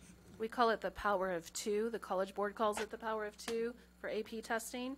So even if a student doesn't attain the 3 on the AP, but gets the 2, they're much more likely to, number one, enter college, but also complete college. Yeah, just this conversation has triggered a question I want to put on there is, as far as health care benefits, can we reduce the number of choices maybe? It seems like we have a tremendous amount of choices for people to pick different.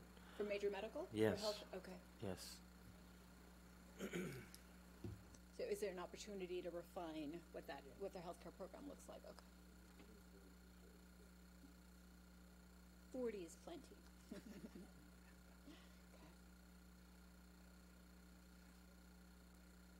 Right. Any other questions here, or is there anything, I know you gave us lots of information. So we have Title IV, if you want to look at Title IV briefly.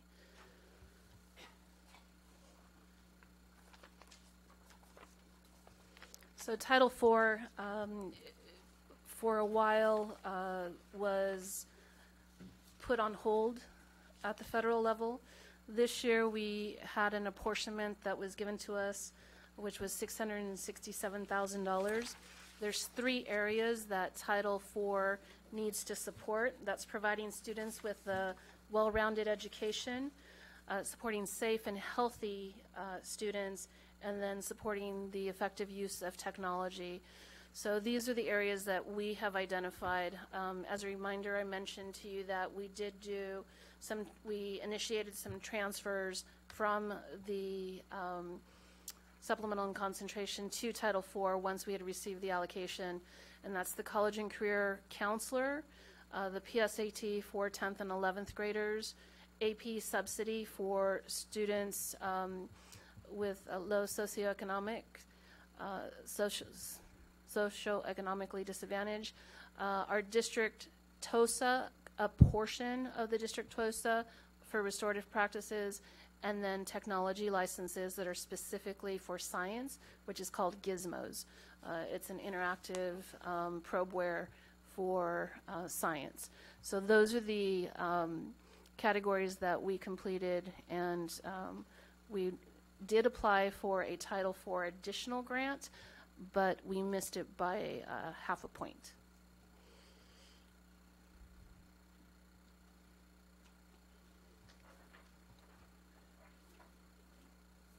That opportunity for the additional Title IV grant come every year? I believe it's every other year at this point right now.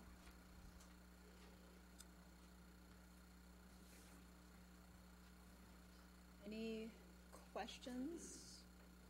Yeah, one thought. I'm remembering during our last conversation, a question came up about how we think about applying for grants, with the question being, is it money that we're applying for and then we get to spend sort of on the needs that we have? Is it something that we receive and then we have to match it somehow? Can you tell us a little bit about the one you applied for and how it fits into that? Sure. So the grant that we applied for with the Title IV, we were asking for about $2.2 million. And in order to make sure that we had appropriate funding and matching funds at the district level, we worked with the finance team and with grants and communication to make sure that, if we were matching dollar for dollar, that the funding was available in general fund and that it had not been attributed to another grant, so that we weren't duplicating matching sources. Is that the one you didn't get? We didn't get it, no. Half a point. But we have several others that we are applying for. Dr. Jenny, did you have a question? Not for Emery, but Dr. Carberry can come up and talk about that too. Oh, okay. Thank you. Thank you.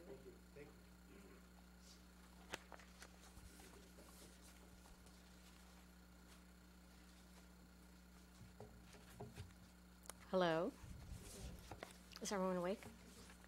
I know this temperature. Warm, cold, warm, cold. Can we get it cold again? I'm just kidding. Smells like a campfire. It's driving my allergies nuts. So I apologize ahead of time. It's just not good for me. So what you have up there is specifically what's showing on the screen right now is that our district gets Title II funds. Those are also federal funded dollars that come to us not based on free and reduced lunch or any of those kinds of things, but by our district size and population. We are required under the law, which is in the beginning parts above this section, of what we can and can't use it for, and the fact that it requires us to have a committee to do some background work and put a team together. And we have a committee that has worked together now for the basically 3.5 years that I've been responsible for this, that's led by Dr. Illingworth. It includes teachers, paraprofessionals, principals on the committee to look at what our needs are and how we would like to distribute the funds. If you scroll down a little bit, just like other title funds, we are required to give portion of it to our private schools, that part of our team. And so in the last, I think, couple board meetings, you've seen a few travel things or consultants that have come through part of this. And I have to say we partner closely with some of the staff in state and federal for this part, because we meet with the private schools together for that same conversation, so they don't have to come 2 or 3 different times to have that conversation. There are 5 ways to spend the dollars now, and there's a section right there that talks about professional development cannot be a one-time, standalone kind of activity, short-term workshops. These are things that are long-term building components. And so at school sites and stuff, we used to put the money out there, and then they could spend it however they wanted. They could send a teacher to a conference for a day or other kinds of things. That hasn't existed for almost 4 years, and so people still get a little frustrated by that. But nevertheless, again, those things of job-embedded, collaborative, intensive, classroom focus, that's where these dollars go. So the 5 areas you can spend the money on, and the way that our committee has looked at them is that you can have multiple pathways to teaching and learning. So that means that's for teachers, principals, or other school leader preparation. You can have academies, you could do residencies, or alternative routes. We are using some of the funds for HR recruitments. Dr. Glover, Milena, Dr. Aubrey, a lot of other folks have been out there trying to balance that. With RISE, occasionally there's some things that move in that direction. And then we are also looking at some of the resident programs to build the teacher pipeline. So as you know, we were one of 12 districts, not through Title II, but through the state for residency, and that allowed us to apply for a larger grant that's $800,000. And with the shortage, particularly of math, science, and special ed teachers, this is an area that we've spent a lot of focus on. This semester, we have the 3 residency teachers or 4 actually, in 3 of our schools. And they just had a meeting recently. It's kind of exciting to see the energy that's there. The other is induction. Number 2 is induction or mentorship, which means novice teacher, but also principal induction or mentorship. And so our point here, looking at this, is that we have used no district funds and for educator effectiveness for our induction program in 2016 or 2017-18 school year. That all came out of the educator effectiveness entitlement that I think it was close to $1.8 million that we got. And so our program, we revived it, we're authorized by the state, and we actually have candidates finishing. And this year we're using Title II funds for this to happen. And the committee was pretty adamant that this be one of the priority areas for spending the dollars. The third part is meaningful evaluation and support, which are principles for stronger educator evaluations and systems that continually improve instruction. We were part of the E3 grant before the committee said that we needed to go back and look at some of that work. The E3 was sponsored by the County Office of Ed. And so we looked at that there. And then, like we did with induction, we actually, through the union and negotiated that we actually built this together before the article actually went into the contract. And so we have that as and dollars set aside to talk about that as well. Strong teacher leadership, so leveraging teacher expertise and leadership. So we've been using our funds for that for the site leadership teams at schools, and as we meet 3 times a year, we've developed a lot of training. The effective first instruction model that you saw is part of that dialogue and movement through there. We've been having teacher leadership book studies. The first year we had about 40. There's about 160 teachers throughout the district participating. In the last couple of years, there's 4 or 5 different books. It's pretty exciting. The Amy Squared, as we used to call them, we're working with our staffs this way. And it's actually one of the things that teachers say they really appreciate and are very connected to. And then we have our Teacher Leadership Academy, which also Amy Squared did, which was Amy Hunt and Amy Illingsworth, for those of you. That was a means of working with how do you serve as a teacher leader. Not everybody wants to become a site administrator. So what does that look like as a teacher leader on campus? And the curriculum was put together. Teachers had some input.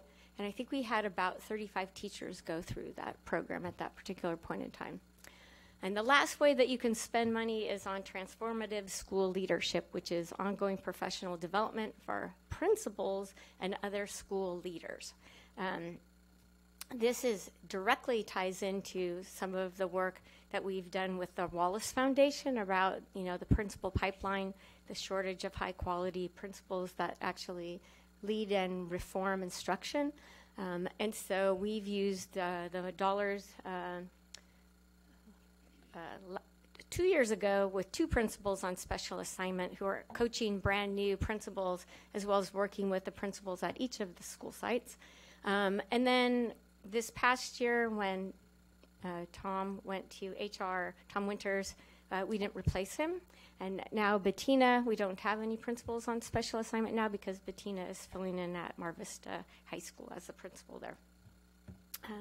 But we have kept surveys, information, look at the work folks are doing, and have had some strong success with that. Mentoring for new leaders, we've used some of the funds. A couple of years ago, we sent 3 staff members. Eric Spann went, Janaea Quirk went, and someone from HR went to the AXA Classified Leader Academy. We've used funds that way. But the mentoring for new leaders and folks out there. And then we have also professional growth. We've used some of the funds for our AP mentors. And so I know some of you have come to the graduation ceremony for our Aspiring Administrators Academy. And so some of those funds help to cover the costs or things that we've done with the AP mentors. And as you can see, all of this is based upon the budget, which is on the next page. If you turn your heads this way, it will be easy to read. Might give you a different perspective. You never know. Of currently, the dollar amounts that we have, I know the lines kind of obscure seeing, so thank you for making that shift so you could kind of read through where we are.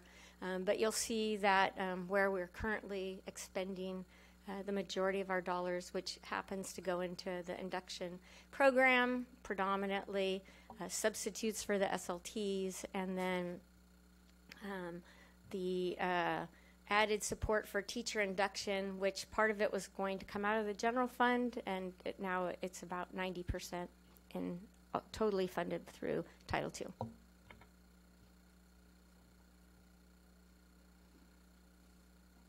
So do we have a pulse on how the federal funding is going to be looking for the next year or two? Interesting you asked that question.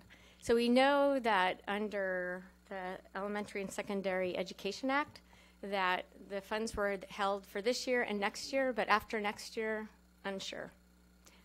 And the dollar amount that's coming next year, not sure about how much that is either. So we're looking, we're very judicious with our dollars, and so we're looking to have some carryover to continue some of the programs or other kinds of things that we have. And there used to be a retaining teachers, right? Recruitment and retention of, is that gone now out of this? It doesn't use the term retention anymore, but that's what induction is about. So the look is that, and the research is very strong, that when teachers begin their career and they're actually paired up with a mentor and a model, that we see them staying in longer, their satisfaction with the job career is stronger.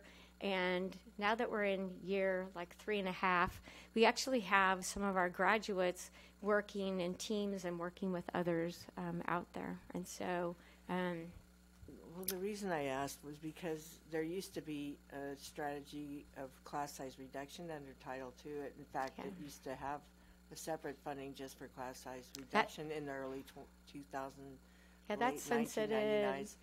And I know that 10 years ago.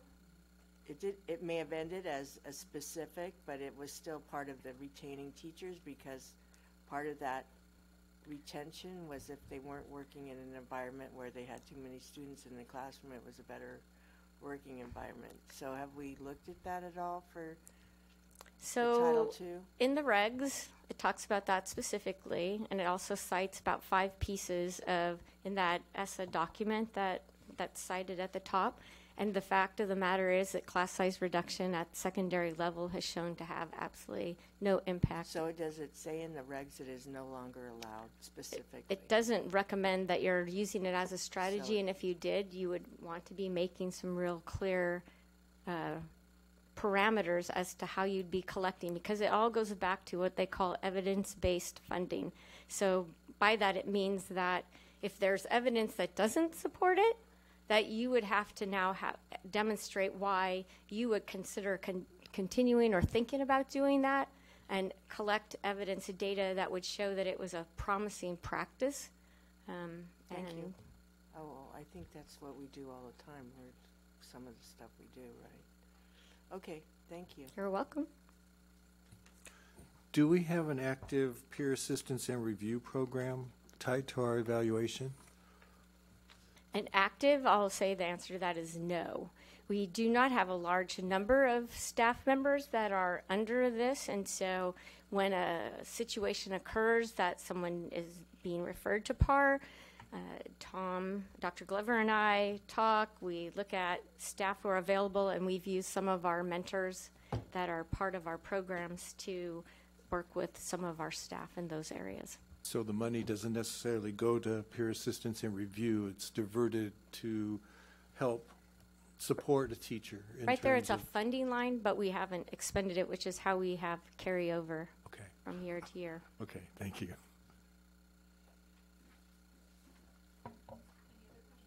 You're welcome.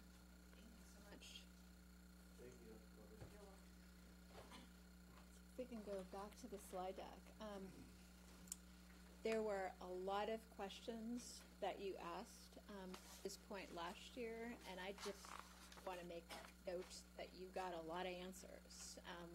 I think that was information put together was really strong. It's very informative, and I found it very helpful. Any other clarifying questions that have come up for you?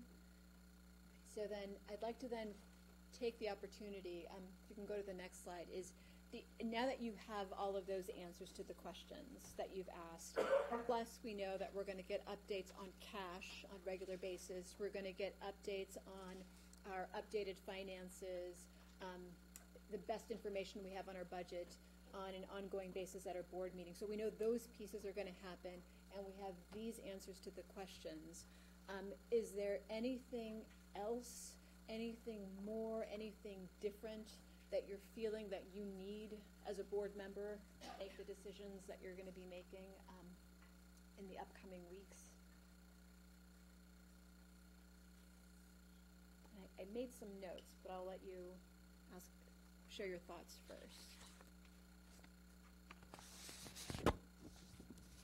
Yeah, I think one of the questions is about the one-to-one leases and some of the other multi-year contracted obligations we have, and what opportunities we might have for those to be modified, and which ones are locked in stone.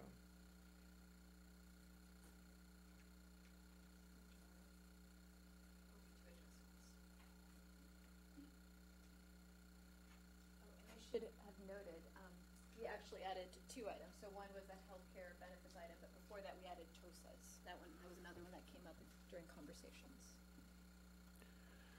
I'd like to hear from the people who are working with these programs or involved in these programs to see their take.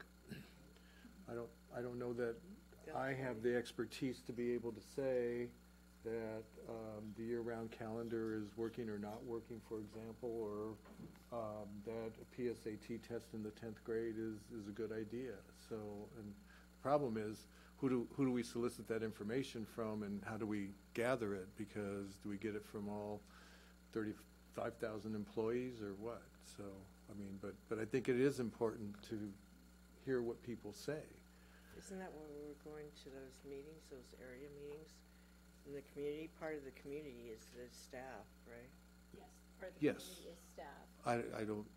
I don't know what the agenda is for that, so I'm just saying, I think it's important that we listen to what people who are in those programs have to say. So then Dr. Janney and her team can take this with that understanding that part of that is talking to the folks doing the work, which I'm sure was probably, yeah. What else is on your mind? What else do you know, between now and when you have to make those decisions about how Sweetwater is going to look next year and how different that's going to be from this year? What else are you feeling like I really need to be able to understand this or have some information about that? For me, how effective the licenses are for the programs, if we see any improvement with the students. Right, are we using them? Yes, Well, I think part of this information that we have on central office is nice. It's really good because I'm really thankful for the staff's efforts and work. I know it. great job. But to Mr. Tarantino's point, having an explanation of what each of those departments functions and what sort of just even a brief statement of what do they do? What is this, what do the positions do to support the function of, I'm sure that they each have their own mission, that they've hopefully developed or spent some time discussing as a group at some point when they look at the overall mission of the district. But having that information, at least at a glance, you kind of see what's happening. There is some of them that I'm sure everybody is going to have a good reason why they exist. I know that. I mean, these weren't created for no good reason. There's obviously, but at some point we'll have to make those difficult decisions, and sometimes even the ones that maybe could think about how they could do better if they didn't have, how they could do what they do with even less. What is their vision to keep going even as there's less? Because I know in my own work, we've had a couple of reiterations of reductions, and many times we talk amongst ourselves about how we would give up this if we knew that the staff was going to be, at whatever, so that the work was still doable for the people left. Good to hear from them. Yeah. What are those ways of doing what we do more efficiently, more effectively? How that impact? It's some things you really have to. I'm a classified staff member myself, and I know that classified is usually where a lot of reductions go, and it does impact the staff tremendously when you have the same work or even more work and less people to do the work. But I think we're all facing that now. So as they look critically at their own roles and functions, and knowing that we are facing this in the district, what are their suggestions, and where is the impact that they feel that they could, These are our best thinkers. So asking our best thinkers to do their best thinking about how we might do things differently. I think that's a great idea. I was remiss to say we should also listen to students in terms of some of the programs that directly impact them, like tutoring and credit recovery and things like that. And I was just thinking, another one to add would be, I think we need to reconsider looking at our venues for graduation.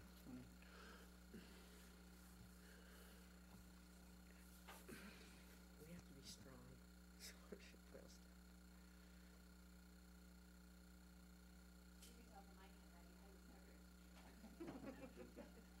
At the meet about it. All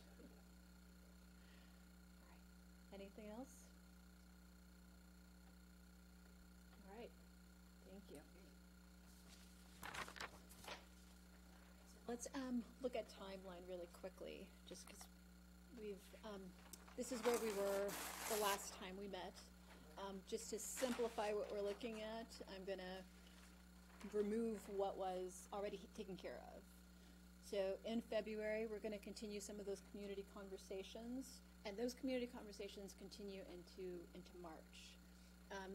At the board meetings in February, you're going to hear more updates from staff about, how to continue those conversations about budget priorities and getting to that fiscal stabilization plan, which will be a part of what happens in March. So in March, we'll be looking for an approval of the fiscal stabilization plan, and that's also when you'll be seeing the second interim report. So those two pieces are going to happen in March.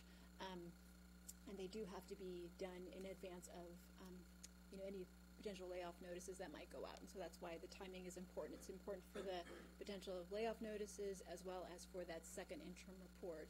You'll note it is very specific on the March 2019 at the top. Second interim presented with FY 1920 fiscal stabilization plan included in the MYP. And so we do seek the board's approval of the plan, so that then the finance team can insert those approved reductions, that new plan, into the multi-year projections, which then make their way over to the County Office of Education. And then you're just going to continue to get updates pretty much every month. In April, you'll have those updates on the LCAP and budget alignment work. In May, you're going to see the third interim report, which is not something you'll see every year, but you'll see it this year. And then in June, which is really, it feels like it's around the corner despite all the work that has to happen. And it's another thing that the finance team is doing, right? They're working on this year, and they're working on solutions for next year, and they're working on developing the budget for next year, right? All of those things are happening in parallel while they're processing payroll, while they're doing the budget transfers, while they're accepting the donations, right? All of those things continue to happen. So it's really amazing that they can continue to do the work that they're doing. And then that wraps it up in June, where you'll have the actual adopted budget, which would include your entire fiscal stabilization plan. Yes? I think I do have one more question about what we need information. And that's like when we have some of these, I notice they have maybe more than one manager in a department, but no staff. So I kind of would like, why? Is that the district office one? The central office? Yeah. Like what qualifies a management position versus Do you see one in particular? Yeah, I can see one in. What page? I don't really want to say it. You just tell me the page. Because I don't want to create fear. Yeah, just page number so I know. I think it's page 3.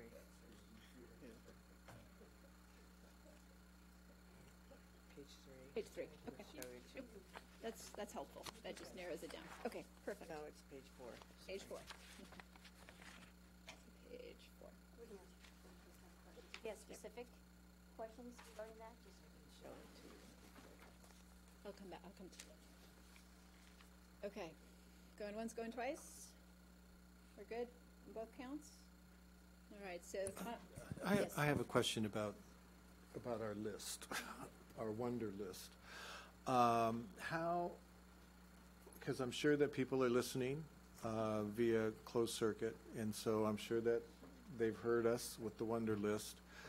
How do we message the fact that just because it's on the list doesn't mean that we've made a decision and those are the way that we balance the budget?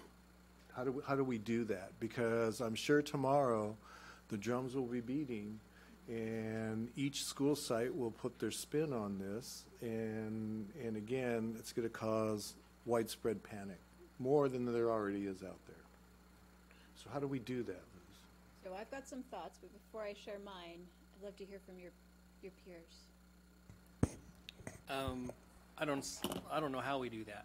I mean, I think just because of the information that we've, written down, I think that those opinions, and they're right, you know, they're obviously have the right to have their opinions and formulate what we're trying to do and where we might go, but I don't know how we get there with that.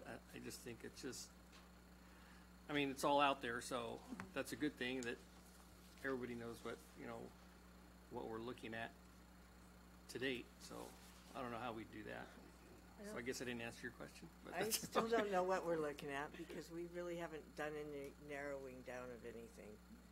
It's still very generic and general, and that's why by now I hoped we were going to be a little bit more specific in our scope of what we were talking about because it is getting timely. I mean, the timing of things is getting closer and closer. It seems like it's a long time away till June, but it really isn't for all the work that they have to do. I know what that's like, and it's going to be here in a heartbeat. And what I really appreciate is the information that was shared here from the meeting with the, you know, our the reps from the labor bargaining groups and our labor, and I really would like to hear more about some of the answers that were provided or as we provide them. What happened, you know, which ones did we answer, which ones are still being, you know, formulated, which ones you can't answer till, so I want to hear what's going back and forth. I don't want to be left out of that loop, although I understand those meetings were, you know, and I thank Mr. Tarantino and President Pike for being there. I think it's really important, but I kind of want to hear more about the answers that are given to them. Is that a question for here? The Feedback, the responses as we're able, because I know there's possibly some Brown Act, you know, or confidential information, so as best as we can be informed of that, I would appreciate it. And I would also think it's important for staff and our staff and the community, the parents and students, knowing that we're reachable, you know. As board members, we're not on some high mountain that can't be reached. You know, we have email, and we can be reached out to individually. email addresses are on the website. Right. So here's my stab at your question. As a board, have you made up your minds about any one of these items on the list? Some of them. That's the wrong answer. Go through. I could give a lot of. Made up your mind? I'd like more information on some of them, definitely, yeah. I think there's some things that need to be done. Right, so you've made up your mind, you need answers to your questions. But I think the question that I was trying to answer that you asked about what you were asking earlier was, have you made up your mind that you wanted to eliminate 101, right? No. Okay, so that's, all right. So no, I saw no. Manny, can you erase that part of the? We can't do that without knowing the ramifications if it's even a choice. Because you can make a lot of great choices as a board, and then in 3 months you find out you can't do any of that because legally you're required to. That's why the information we had is good to know, but I don't know that we still know how to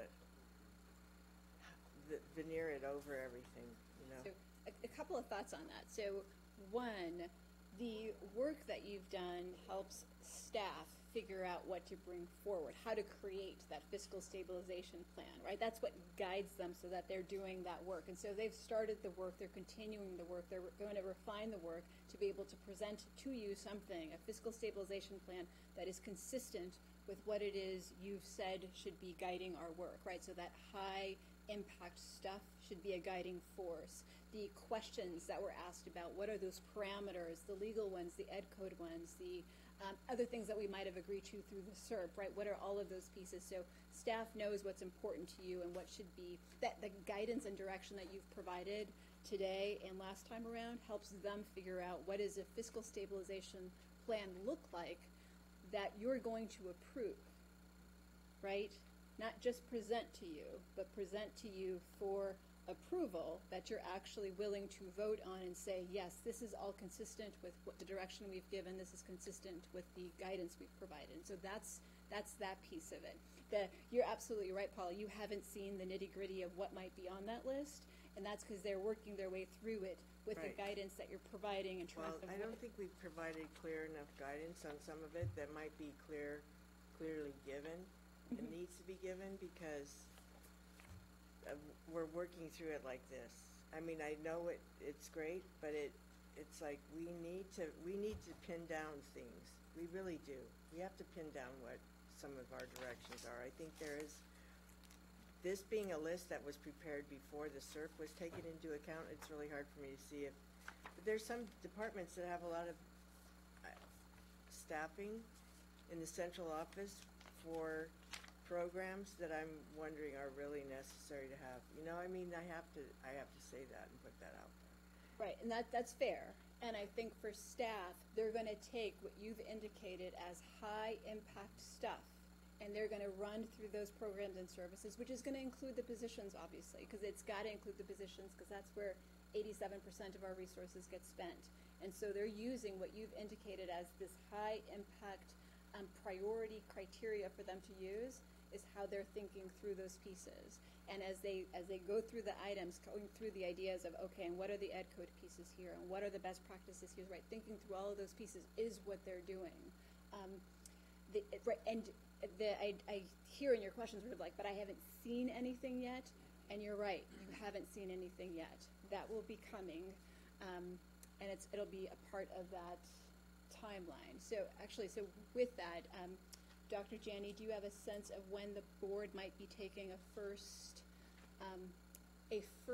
look at the best thinking of cabinet at a point in time? And I'm going to be I'm just going to say that again, the best thinking, right? Because it's not intended to be absolute.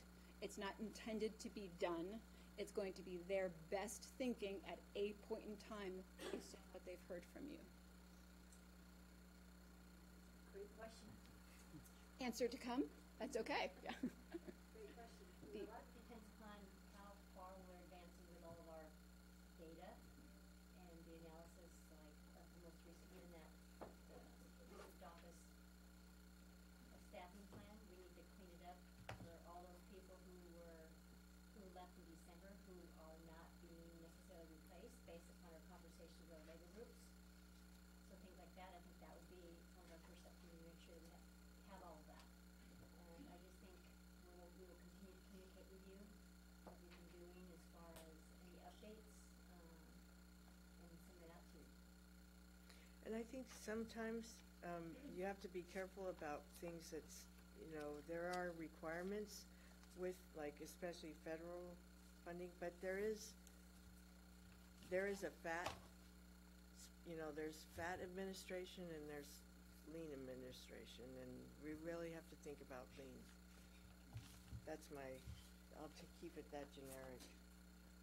The only piece I would add to this is I think, in thinking about the work that you did last time around and that you were going to be doing today, there is, you familiar with the GFOA, the Government Finance Officers Association, right? I bet Jenny is, yeah.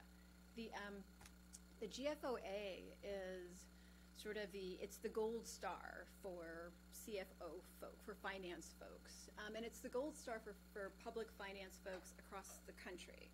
So I was very, very lucky that I started my career in school finance in Chicago, where we were all about the GFOA as our gold star because it's a really, really high bar. In California, you'll most likely hear about CASBO and hear about school services, not so much about GFOA. The GFOA has a set of best practices under a framework they call Smarter School Spending. One of those best practices is having a policy about principles of budgeting.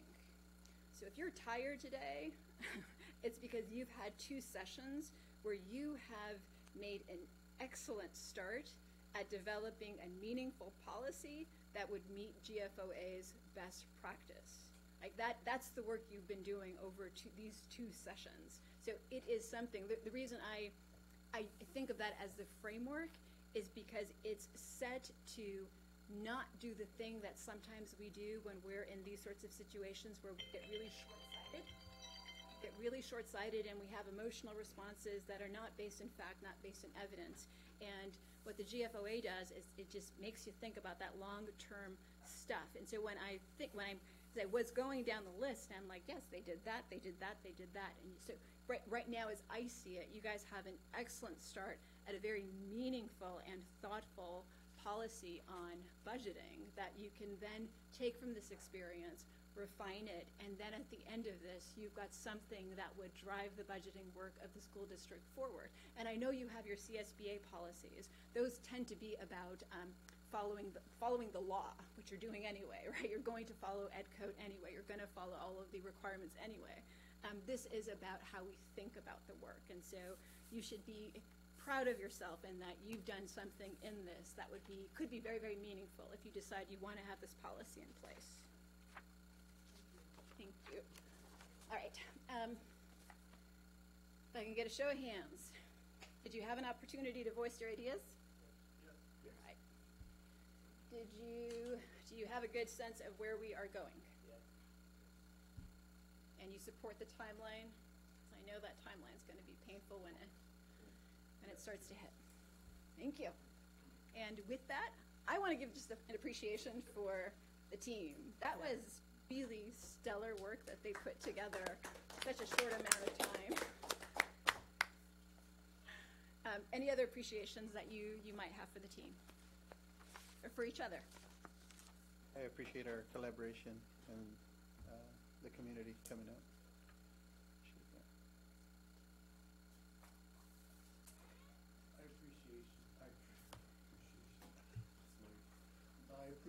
I appreciate your facilitation, and I'm wondering, are you going to be checking in with us to see how far we're going, or is this the end, or what's next? When I met Dr. Janney, I knew I was going to know Dr. Janney for the rest of my life. So yes, I'm always happy to help make sure kids are getting what they need and you guys are getting what you need.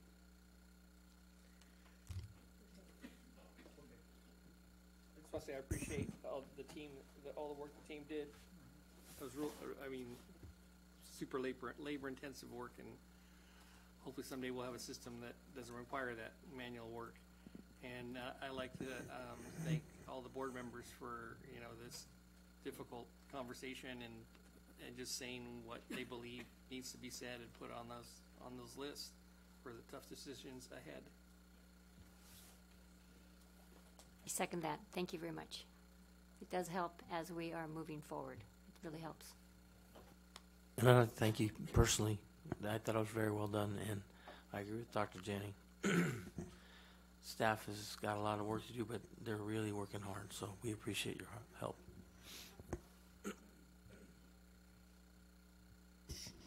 They've done a lot in a short amount of time, because Dr. Sackeld has only been here a very short time, and then her director has only been here for even shorter, and I know that they're working hard, and staff is really putting in the time, I'm sure, to support it. So I appreciate our labor groups coming and sharing and being part of that, really bringing forth the concerns of their groups, the people that work every day with students and across the district. This is a great district, and this is unfortunately, we're in a deficit, but that is not insurmountable. That can be it will take time, it will take difficult decisions. I know that we will do the work we need to do to get that done and to address the deficits. And we'll lobby our legislators on behalf of all schools across California, because a lot of schools are facing this very same thing. And it just is really difficult, because ultimately, no matter what you do, students do feel that impact. And so the more transparent we are, the more we stay on track with it, I think it will result in us bringing this district out of the deficit it now is in, And I know that we can do that and we will move forward. And teachers and staff will continue to do great things for students. Thank you. Thank you. And thank everybody for coming, and this is officially over.